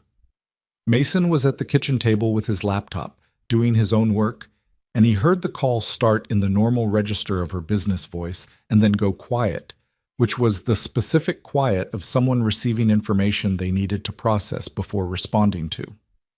He did not listen. He went back to his project report. 20 minutes later, Vivian came out of her office and stood in the kitchen doorway in the focused frown expression, the one that meant the content was dense. I have to go to New York, she said. Mason looked up. When? Thursday. Possibly for 2 weeks. She leaned against the door frame. Hargrove Media wants to negotiate the contract in person. The creative director is flying in from London. They want a full presentation of the revised scope, and they want it before the end of the month. Hargrove Media was the name she had mentioned twice in passing. The contract that, if it came through at the scale they were discussing, would be the largest single project Cross Design had ever taken on. Mason understood this without needing the full context. He had been paying attention for 11 months. 2 weeks, he said. Maybe less. Depends on how the negotiation goes. She crossed her arms. I hate New York in November. What do you need before you go? She looked at him. This was still relatively new, the fact of him asking that question and meaning the full scope of it, not just the logistical surface. She had noticed that he asked it differently now than he would have asked it 3 weeks ago. 3 weeks ago, it would have been a roommate question. Now it was something else. I don't know yet, she said honestly. I need to build the revised presentation. I need to call my team lead. I need to figure out what I'm leaving running without me and what I'm taking with me. She paused. I need coffee. The new coffee maker still doesn't feel like mine yet. It makes the same coffee. It makes different coffee. I don't expect you to understand that. He got up and made her coffee without argument, and she sat at the kitchen table across from where he'd been working and pulled up her email. And they worked in the same room the way they often did, parallel and quiet, occasionally saying something, and Mason thought about 2 weeks and tried to identify what the feeling was, and found, without much surprise, that it was simply, I'm going to miss her. He had missed people before. He had missed his grandmother when she'd gotten older and the visits became less frequent. He had missed his sister when she moved to Portland. Missing someone as a general category was not new to him. But this was a specific missing in advance, the particular awareness of an absence before it happened. And it had a quality that told him, if he'd needed any more telling, that whatever this was had moved well past the range of manageable. He did not say any of this. He went back to his project report. The 2 days before she left were full in the way that pre-departure days were always full. Her team in and out of her office on video calls, her home desk covered in printed materials and annotated drafts, the apartment running at a different frequency than its usual settled hum. Lily could sense it. She came home from school on Wednesday and walked through the apartment with the careful attention of a child taking stock. And when she found Vivian at her desk, she stood in the doorway and said, "Are you going somewhere?" Vivian looked up. "New York, for work. I'll be back in less than 2 weeks." Lily processed this. "That's far." "It's a plane ride. Not that far." "Have you been there before?" "Many times." "What's it like?" Vivian considered this seriously.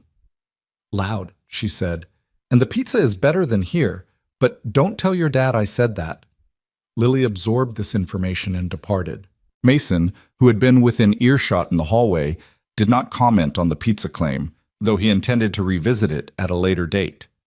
That evening, Lily wanted Vivian to do the bedtime story, which she'd asked for with increasing frequency over the past month, and Mason sat on the edge of Lily's bed and watched Vivian sit in the reading chair with the chapter book they'd been working through.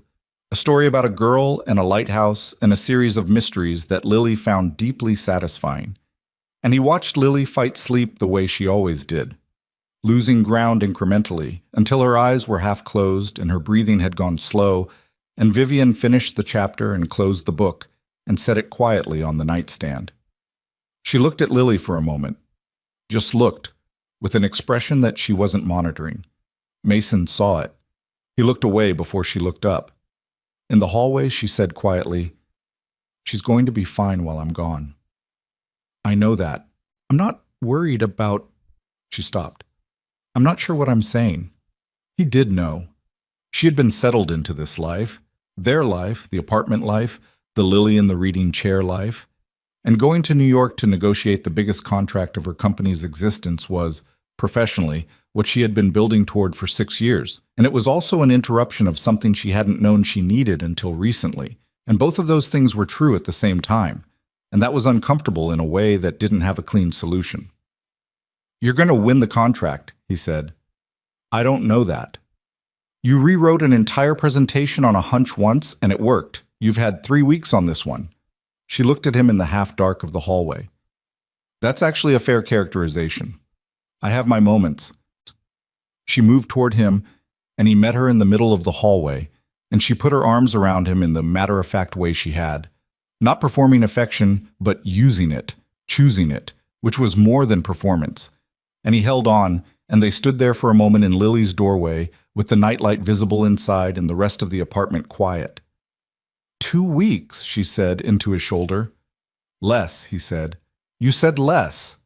Probably less. Go get the contract." She pulled back and looked at him.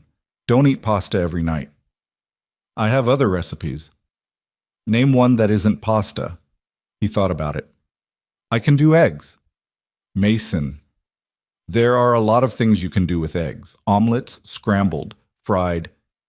I'm going to come home to 2 people who have eaten eggs for 12 days. We'll be fine.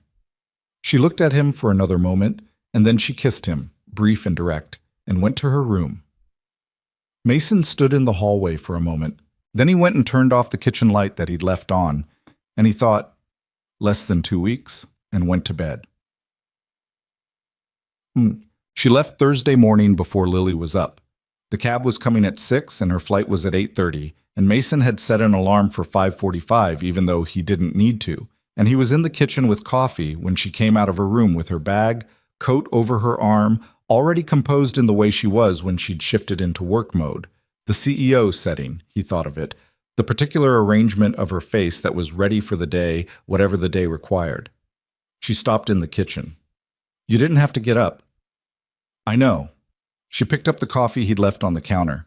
She drank half of it standing at the counter and looked out the window at the dark street below.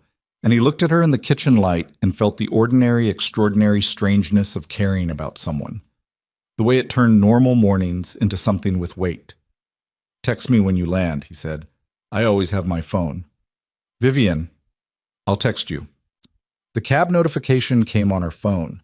She put the cup down and picked up her bag and her coat, and Mason walked her to the door, and she turned there and looked at him with the expression that was hers, the unguarded version, the one that appeared in the in-between spaces of her life, and she said, behave, which he understood meant, I'll miss you too. Go, he said. She went. The apartment was loud in her absence in the way only quiet places could be. Lily noticed on the first day. She came home from school and walked through the apartment with the same stock-taking attention as before, and when she found Mason at the kitchen table, she stood across from him and said, It feels different. Vivian's in New York, Mason said. I know, but it feels different. She thought about it. Like when Mrs. Kim went to visit her daughter and the building felt different. Buildings don't feel different. Yes, they do, Lily said, with the certainty of someone who had not yet been talked out of her accurate perceptions by adults. She got herself a glass of water and went to the living room, apparently finished with the subject. Mason looked at the kitchen. She was not wrong. The apartment did feel different. The home office door was open. Vivian always closed it when she was working, always opened it when she was done, and it was open now because she was not here to close it. And that open door had a particular quality, like a sentence that had been left unfinished. He called her that evening, the first time. She was at the hotel, ordered room service. The Hargrove meeting was tomorrow afternoon, and she was going through the presentation deck one more time because she'd found a transition slide that bothered her. Which slide? He asked. 14, the scope breakdown. It's too detailed for that point in the presentation. It front-loads complexity when I want them still in the feeling of the concept. Then move it. I know I should move it. I'm deciding where to move it to. Slide 19, after the team credentials. They'll be more receptive to complexity after they trust the team. Silence. That's actually correct, she said. I told you, I have my moments. You have more moments than you give yourself credit for, she said, which was not a thing she would have said 3 months ago, not because it wasn't true then, but because they hadn't been in the place where she would say it. The fact that she said it now, plainly, without making a thing of it, landed in him quietly and stayed. They talked for 40 minutes. Lily came and said goodnight to the phone. Vivian told her to sleep and that she'd be home soon. And Lily accepted this and went to bed without argument, which was unusual enough that Mason mentioned it after. She's easy, Vivian said. She's usually not that easy at bedtime.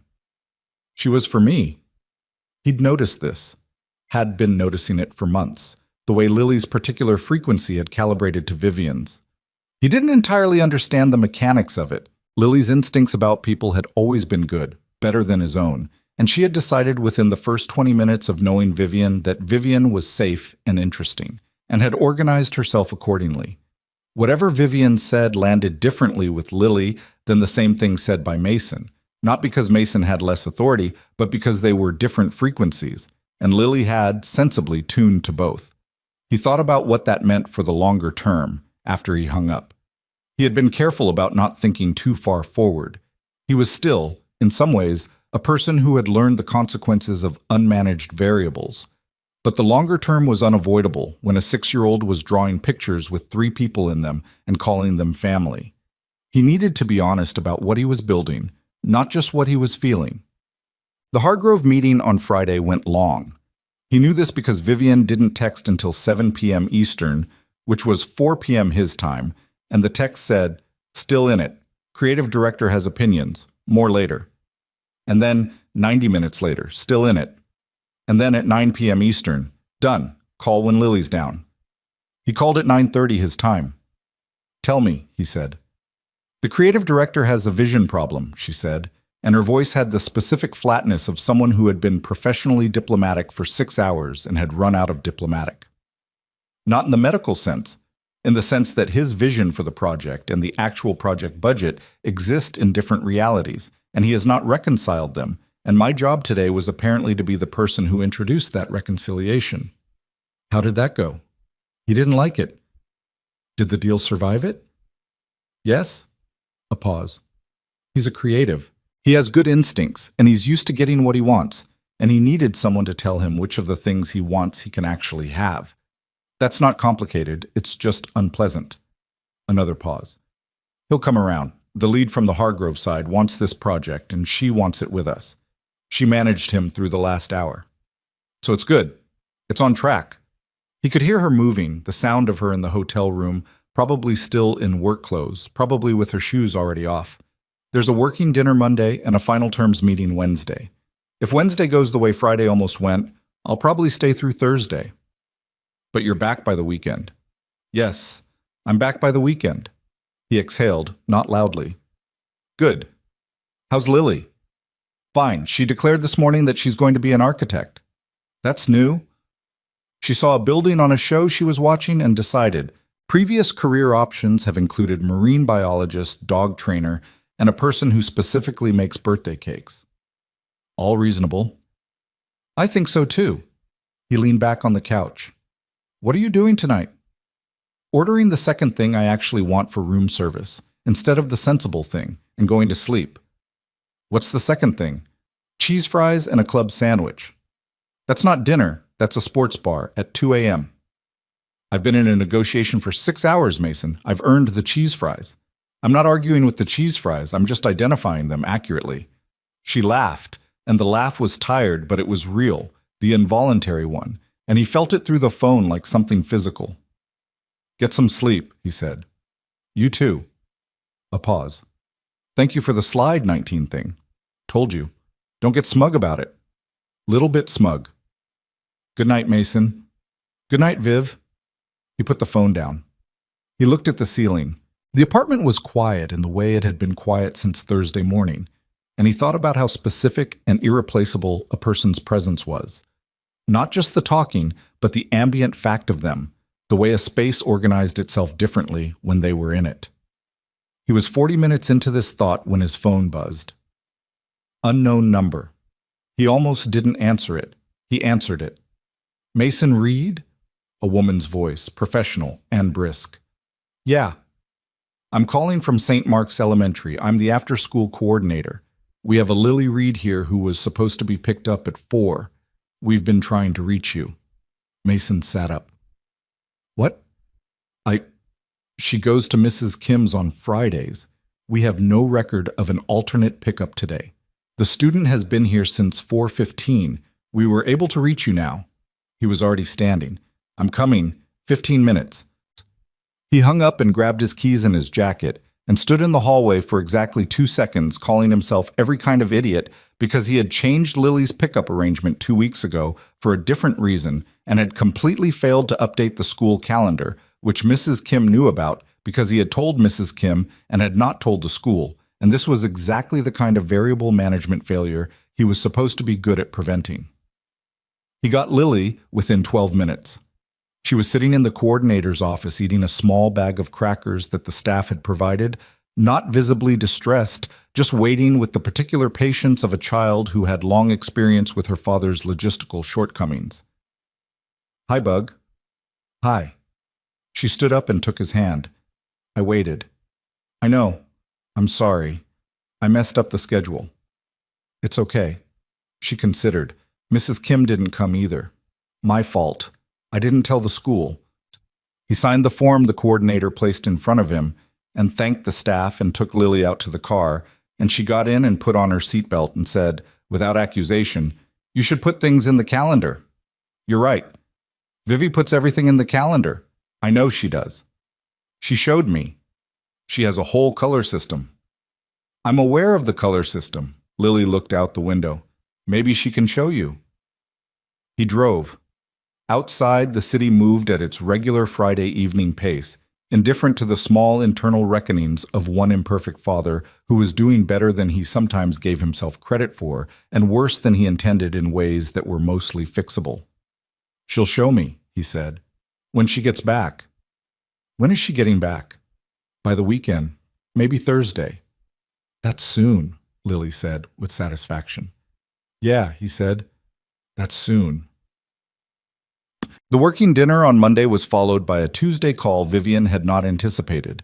A conference with the London creative director and 3 members of his team that lasted 4 hours, and which she described afterward with the contained fury of someone who had won something and still found the winning exhausting. "He came around," she said. "Took until hour 3, but he came around. He's actually good when he stops protecting his own vision long enough to look at what the project needs." "You like him," Mason said. "I respect him professionally. That's different." "You like him a little." A pause. "He has good instincts, and he stopped arguing once I laid out the numbers in a way he couldn't reframe. I respect people who stop arguing when the evidence changes." "That's your version of liking someone." "Don't push it, Reed." He smiled at the ceiling. It was late his time, Lily already asleep, the apartment in its nighttime quiet. He had gotten better, across the week, at the absence. Not comfortable with it, but functional within it, which was probably more honest anyway. Comfort with absence was a thing you learned by not wanting the person back, and he wanted her back, which meant the adjustment was always going to be partial. "Wednesday," he said. "Final terms."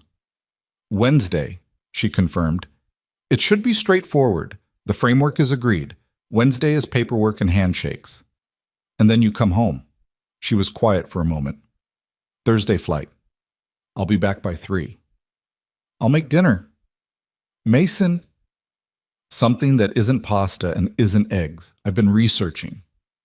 "You've been researching recipes?" "I watched 4 videos." Another pause.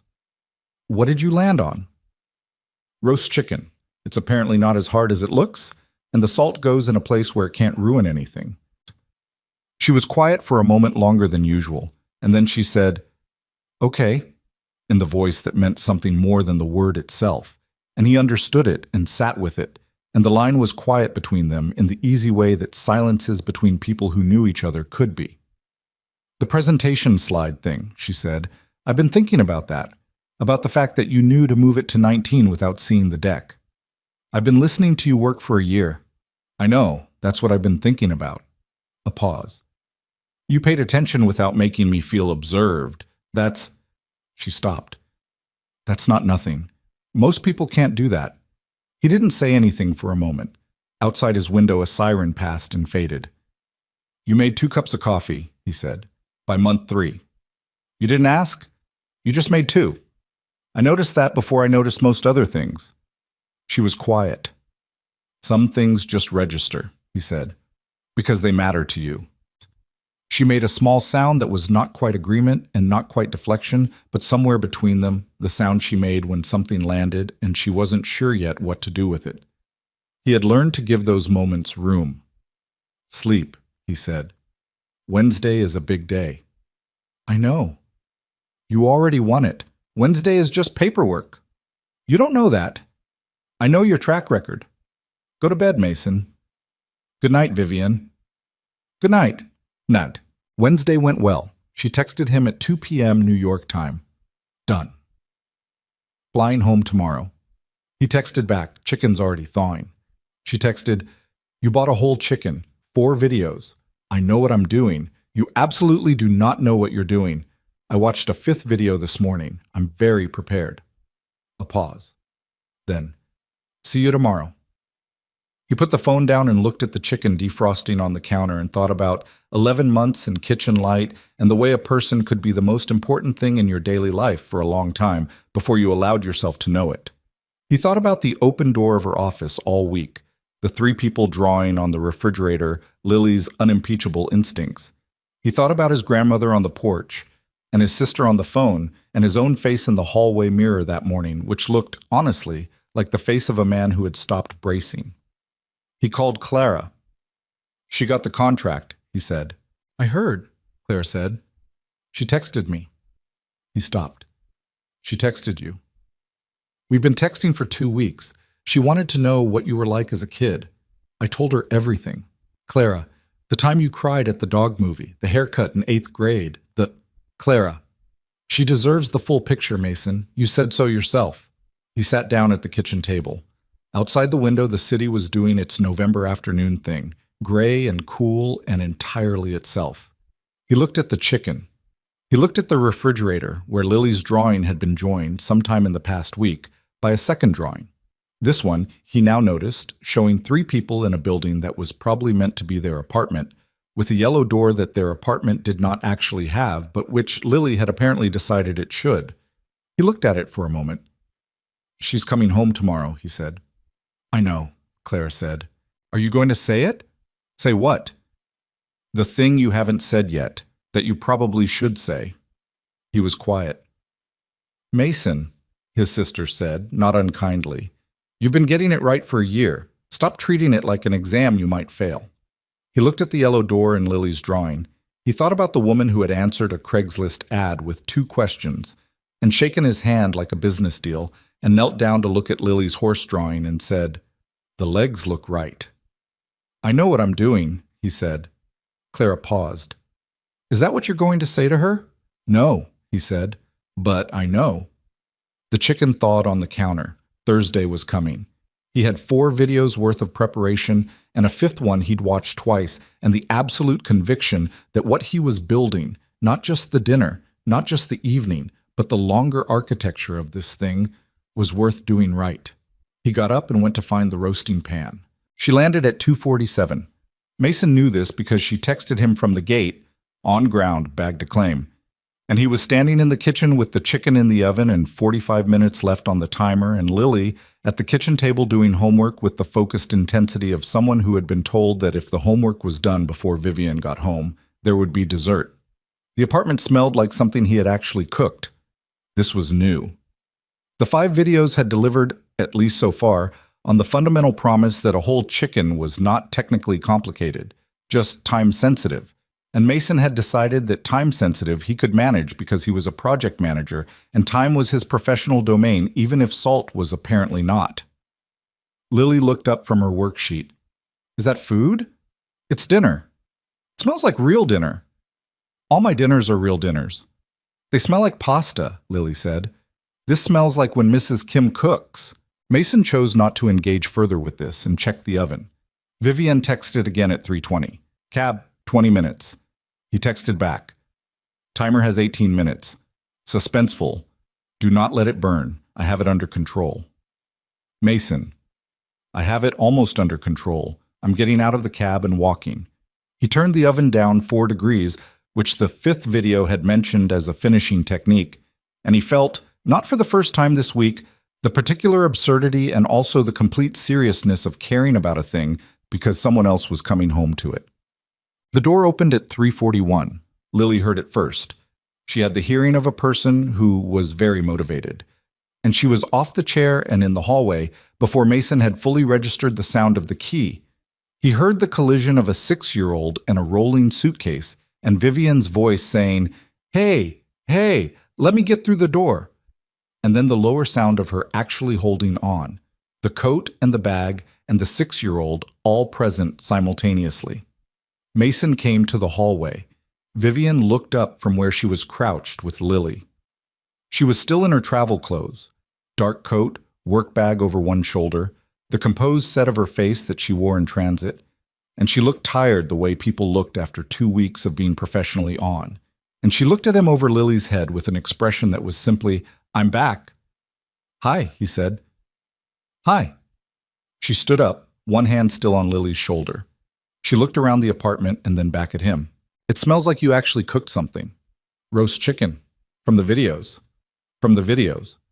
She looked at him for a moment with the expression he had learned to read, the one that happened when something landed and she let it instead of filing it away. Then she said, "Let me put my bag down."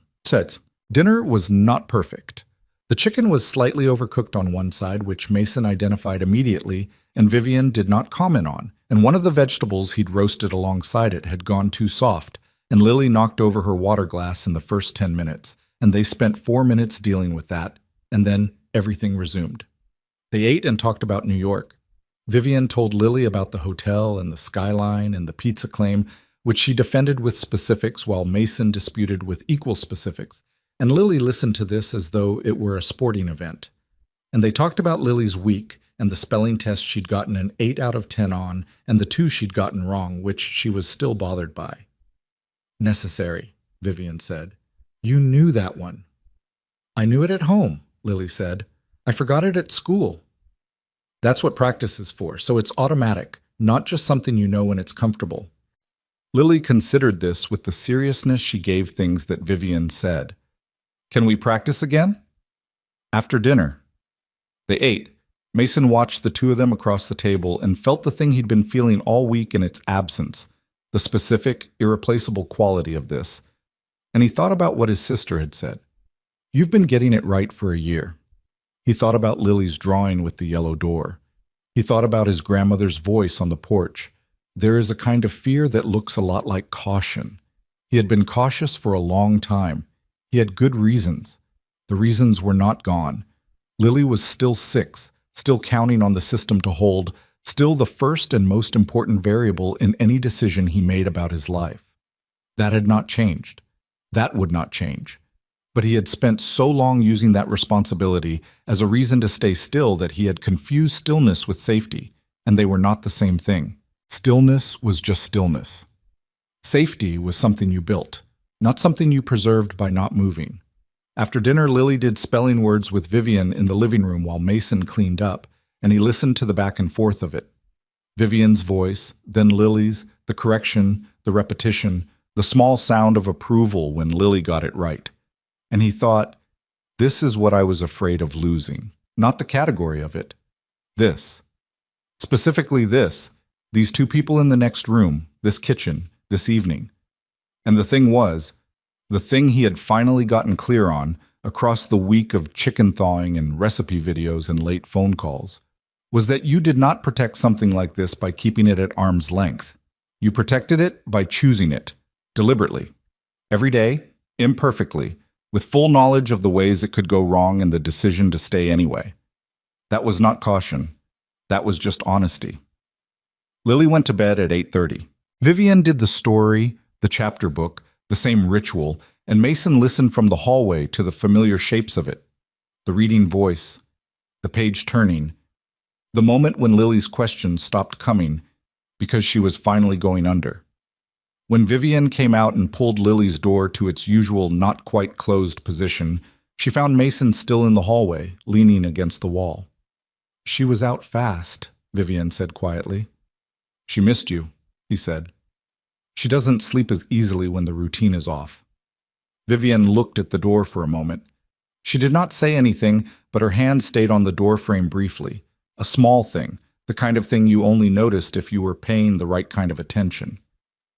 They went to the kitchen. Mason made tea, something he had taken up in the past week in the absence of the coffee maker being used by anyone else, which had been its own small revelation about habit and proximity.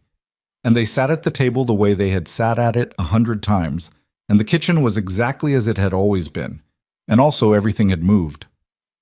"Tell me the real version," he said. "Not the summary, the actual version of the 2 weeks." She looked at him. Then she picked up the mug and held it, and started talking, and the real version was longer and more complicated than any of the phone call summaries. The way the creative director had made her feel, in hour 2 of the first meeting, that she was being managed rather than heard. The specific moment where she had decided to stop being diplomatic and just lay out the numbers and accept whatever came from that. The uncertainty on Sunday night, not about the deal, but about herself. The particular 2 a.m. question of whether she had built something real or something that looked real from the outside. The way the Hargrove lead had said, on Wednesday after the final signatures, "You're the best in the room and you knew it, that's why this worked," and how Vivienne had thanked her and meant it and also not entirely believed it, which was the honest version of how compliments landed when you had spent a long time being the person who built things, while other people evaluated whether the things were good enough. Mason listened to all of it. He did not fix any of it. He asked 2 questions, both of which were about what she'd felt rather than what had happened, and he waited for the answers. And when she was done, she looked at him across the table with the look that meant she had said more than she'd planned to and was taking stock of that. "You're good at this," she said. "Listening? Not making it smaller." She turned the mug. "Some people listen, and you can feel them waiting to resolve it. You just let it be the size it is." "You do the same thing," he said. "You did it with the Renee stuff. You didn't try to put it anywhere." She nodded slowly. Outside, the street was doing its late Thursday thing, occasional car, occasional voice, the building settling into its own sounds. The kitchen light was the steady, non-flickering version now, and the coffee maker was the new one that Vivienne still said made different coffee. And everything in the room was both familiar and newly weighted with the specific significance of things you had almost not let yourself have. "I want to say something," Mason said. She looked at him, waiting, not pushing. "I've been careful for a long time," he said. "You know that. You've watched it for 11 months. And I had reasons. I still have them. Lily's still the first thing I think about in any decision about my life. That's not going to change." He paused. "But I've been using caution as a cover for something that was actually just fear. Fear of getting it wrong again. Fear of what it costs Lily if I get it wrong. And I've been applying that fear to everything, including something that hasn't given me a single reason to be afraid of it." She was very still. "I'm not afraid of this," he said. "I want to be clear about that. I was afraid of wanting it, because wanting things has a cost when they don't work out. But I'm not afraid of you. I'm not afraid of what this is." He looked at her directly. "I don't want to manage it anymore. I don't want to keep it in a range. I want the whole thing, whatever that means for us. And I think you do too, and I think we've both known that for longer than we've been willing to say it." The kitchen was very quiet. Vivienne set her mug down. She looked at the table for a moment, and then she looked at him, and her face had the unguarded quality he had come to think of as the truest version of her. Not the CEO, not the composed woman at the dinner table, but the person who went quiet for 20 minutes after hard calls and came out ready to move, who ate crackers over the sink at 11 at night, who had learned his daughter's spelling words with the seriousness of someone who understood that small things mattered. "I spent 2 weeks in New York," she said, "negotiating the biggest contract my company has ever had, and the thing I thought about most was this kitchen." She said it plainly, without drama. "That's not something I would have admitted 6 months ago. I wouldn't have admitted it to myself, but it's true." She paused. "I've been afraid of being too much. Not too much for you specifically. I think you've been telling me for months that too much is fine, but too much is a general condition. Wanting too much, needing too much, being the version of myself that is difficult and certain and doesn't soften easily and has opinions about other people's slide decks. Slide 19. Don't make me laugh right now. I'm trying to say something." "Sorry." She almost smiled anyway, briefly, and then she was serious again. "I've been afraid that the more you saw, the less you'd want. And you've had everything to see for 11 months, and you're still sitting in this kitchen at 10 at night asking me for the real version of things." She looked at him steadily. "That means something. It means more than I know how to say efficiently." "You don't have to say it efficiently." "I know. That's the other thing I've been learning." She reached across the table and put her hand over his, the same gesture as the first night, the kitchen at midnight, except that now it was not tentative and it was not careful and it was not asking a question. It was just a fact. "I love you," she said. "That's the thing I've been not saying. I love you and I love your daughter, and I love this apartment with its non-flickering kitchen light and its consistently oversalted pasta, and I don't want to manage that. I want it to be what it is." Mason turned his hand over under hers. He held on. "I love you," he said. "I think I have for a while. I think my grandmother knew before I did, which is embarrassing, but accurate. Vivian laughed. The real one. The involuntary one. The laugh that happened when something genuinely caught her. And he felt it the way he always felt it, like something opening. They stayed at the kitchen table for a long time after that, not talking about plans or next steps or what this looked like going forward, just talking the way they talked at their best, following the thread of whatever came up, moving from the Hargrove contract to Clara's apparently ongoing text conversation with Vivian to the question of whether Lily's architect phase would outlast the previous career ambitions to a long tangent about the building across the street that they'd both been curious about for months. The tea went cold. Mason made more. Outside, the city did what it did at all hours, indifferent and continuous. And inside the apartment on Clement Street, two imperfect people sat in the kitchen and talked until nearly midnight, which was later than either of them should have stayed up and exactly as long as it needed to be. There are things that television and movies do not tell you about love that starts this way. The slow accumulation kind, the kind built from proximity and ordinary days rather than a moment or a catalyst. They do not tell you that the foundation is also the complication, that knowing someone this well before you love them means that the love has nowhere to hide and no opportunity to be idealized, which is both the most frightening thing about it and the most durable. Mason Reed was not a man who had been looking for love. He had been looking for stability, for a working system, for a life that held together reliably enough that his daughter could count on it. He had found those things. And then, in the way that life tends to exceed whatever you were planning for, he had found something he hadn't had a category for, a person who fit into the system not by being easy, but by being real, by having her own weight and her own edges and her own 20-minute in-the-room moments, and staying anyway, and making 2 cups of coffee by month 3 without making it into anything other than a fact. Vivian Cross had spent 6 years building something from a spare bedroom and a laptop and the specific stubbornness of a woman who had decided she was going to be enough even when the room made her feel like a question mark. She was good at building things. She understood, in her bones, that the things worth having were not found but constructed, slowly, with iteration, with the willingness to tear down what wasn't working and rebuild without the ego of the original design. She had applied this to her company. She had not known, until an apartment on Clement Street, that you could apply it to a life. The fake story? The one they'd invented in 4 days of preparation, the breakfast and the deciding, the rehearsed timeline, became, over the following months, a source of genuine entertainment at family gatherings. Mason's cousin Dana brought it up at Christmas with the delighted cruelty of someone who had always suspected something and been proven comprehensively right. Eleanor, when told the original story had been fabricated for the dinner, looked between them for a long moment and then said with complete composure, "The story was fabricated. The rest of it was obvious." She did not appear to find this surprising. She appeared, if anything, to find it mildly beneath her to have the thing she already knew confirmed. Mason's mother cried a little, which she had been hoping not to do, and cried anyway, which was very her.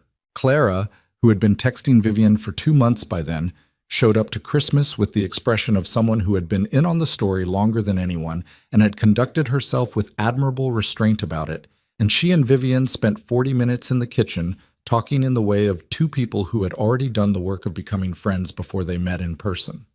Lily, when asked what she thought about Vivian and her dad being together, considered the question with her particular 6-year-old gravity and said, "I already knew." And when Mason asked how she'd known, she said, "Because you both looked at each other the same way when you thought the other one wasn't looking." This was delivered with no particular fanfare, the way she delivered most accurate observations, as though the fact of it was self-evident and the only mystery was why adults needed it pointed out. She was not wrong. She had not been wrong from the beginning. Children who have been raised with honesty tend to be better at recognizing it, and Lily Reed had been raised by a father who was imperfect and consistent and who had never in 6 years pretended something was fine when it wasn't. She had calibrated accordingly. The story they told at dinner parties, once there were dinner parties, once there was a version of their life that included those, was the real one, eventually. Not the fabricated timeline, but the actual one. The Craigslist ad, and the 2-question email, and the handshake like a business deal, the horse drawing and the leg comment, 11 months of coffee and salt and cactus socks and late-night kitchen conversations that neither of them had been calling what they were. People always wanted to know when they knew. The specific moment, the catalyst, the turn. Mason always said the birthday dinner. Vivian always said earlier than that, and when pressed, she said the breakfast. Month 2, 5 a.m., sick kid, and the fact that he had just handled it without making it into anything, and she had noticed and filed it without knowing yet what she was filing it under. Mason said, the first time she told this version, "You never told me you noticed that." "You didn't need me to tell you," she said. "You weren't doing it to be noticed. Then how did you—" "Because that's how you know it's real," she said. "When someone does something good and they don't need you to see it." He thought about that for a long time after. He thought about the 2 cups of coffee by month 3. He thought about the slide 19 call from New York and what she'd said about it. "You paid attention without making me feel observed." He thought about the fact that real attention was quiet, that real care did not announce itself, that 11 months of 2 people being genuinely themselves in proximity was a more accurate test of compatibility than any amount of intentional courtship, because you could not sustain a performance for 11 months. Not at 5 a.m., not over the sink at midnight, not in the 20-minute silences after hard calls. What they had seen in each other was not the curated version. It was the Tuesday version, the broken coffee maker version, the too much salt version, the fear dressed up as caution version. And they had kept showing up anyway, for reasons neither of them could have articulated at the time, which was probably the truest definition of what the word meant when you stripped away the romance of it and looked at the actual machinery, etika. The following spring, Lily's school had a parents' event, the kind of thing where you came in and saw the children's work displayed on the walls, the drawings and the writing samples and the projects, and you moved through the room feeling proud and slightly overwhelmed by how much your kid had done that you hadn't known about. Mason and Vivian went together. This was not extraordinary by then. There had been 3 school events since the fall, and they had gone to all of them together, and the other parents had the relaxed incuriosity of people who accepted the configuration in front of them without needing its history. Lily's teacher, a practical woman in her 30s named Ms. Park, had met Vivian at the second event and shaken her hand and said, "Lily talks about you a lot." And Vivian had said, "What does she say?" And Ms. Park had smiled and said, "That you're the best at spelling words." At the spring event, Lily's work was displayed on the 3rd panel from the door. The writing sample was about what her family looked like, a prompt Ms. Park had given the class in January. Lily had written, in the careful large letters of a child who took handwriting seriously, "My family is me and my dad and Vivian. My dad makes pasta. Vivian helps with spelling. We live in an apartment with a yellow door. The apartment did not have a yellow door. The apartment had a standard issue brown door that the building management had painted at some point in the 90s and not since." Mason looked at the yellow door statement. He looked at Vivian beside him, reading it. She was reading it with the unguarded expression, the one she did not perform, and her mouth was doing the thing where a smile was present but not announced. "We don't have a yellow door," he said. "I know." "She's been drawing a yellow door for months, on all her drawings." "I know." "Why yellow?" Vivian was quiet for a moment. "I think," she said, "because yellow means something's on the other side of it worth going home to." He looked at the drawing one more time. Then he looked at Vivian, and she looked at him, and neither of them said anything else because neither of them needed to. They moved to the next panel. Lily found them 10 minutes later and pulled them toward a project about weather systems she was particularly proud of, and Mason held her hand and Vivian listened to the weather explanation with genuine attention, and they stood in a school gymnasium in the ordinary spring evening light, imperfect and present and exactly where they were supposed to be. None of it was a story anyone would have invented. It was too slow, too ordinary, too full of broken coffee makers and oversalted pasta and fears that took too long to name. It did not have a moment. It had 11 months of moments, accumulated without permission, adding up to something neither of them had been looking for, and both of them had needed in ways they couldn't have told you when it started. That is probably the only kind of love worth trusting, not the kind that arrives with certainty, but the kind that builds in the background while you're doing other things. while you're making 2 cups of coffee and saving the good leftovers, and learning someone's rhythms so gradually that by the time you know them, it feels like you always have. The kind that doesn't need a yellow door to know it's home. It just needs 2 people willing to stop pretending they don't know what it is. And sometimes, if you're paying the right kind of attention, that's enough.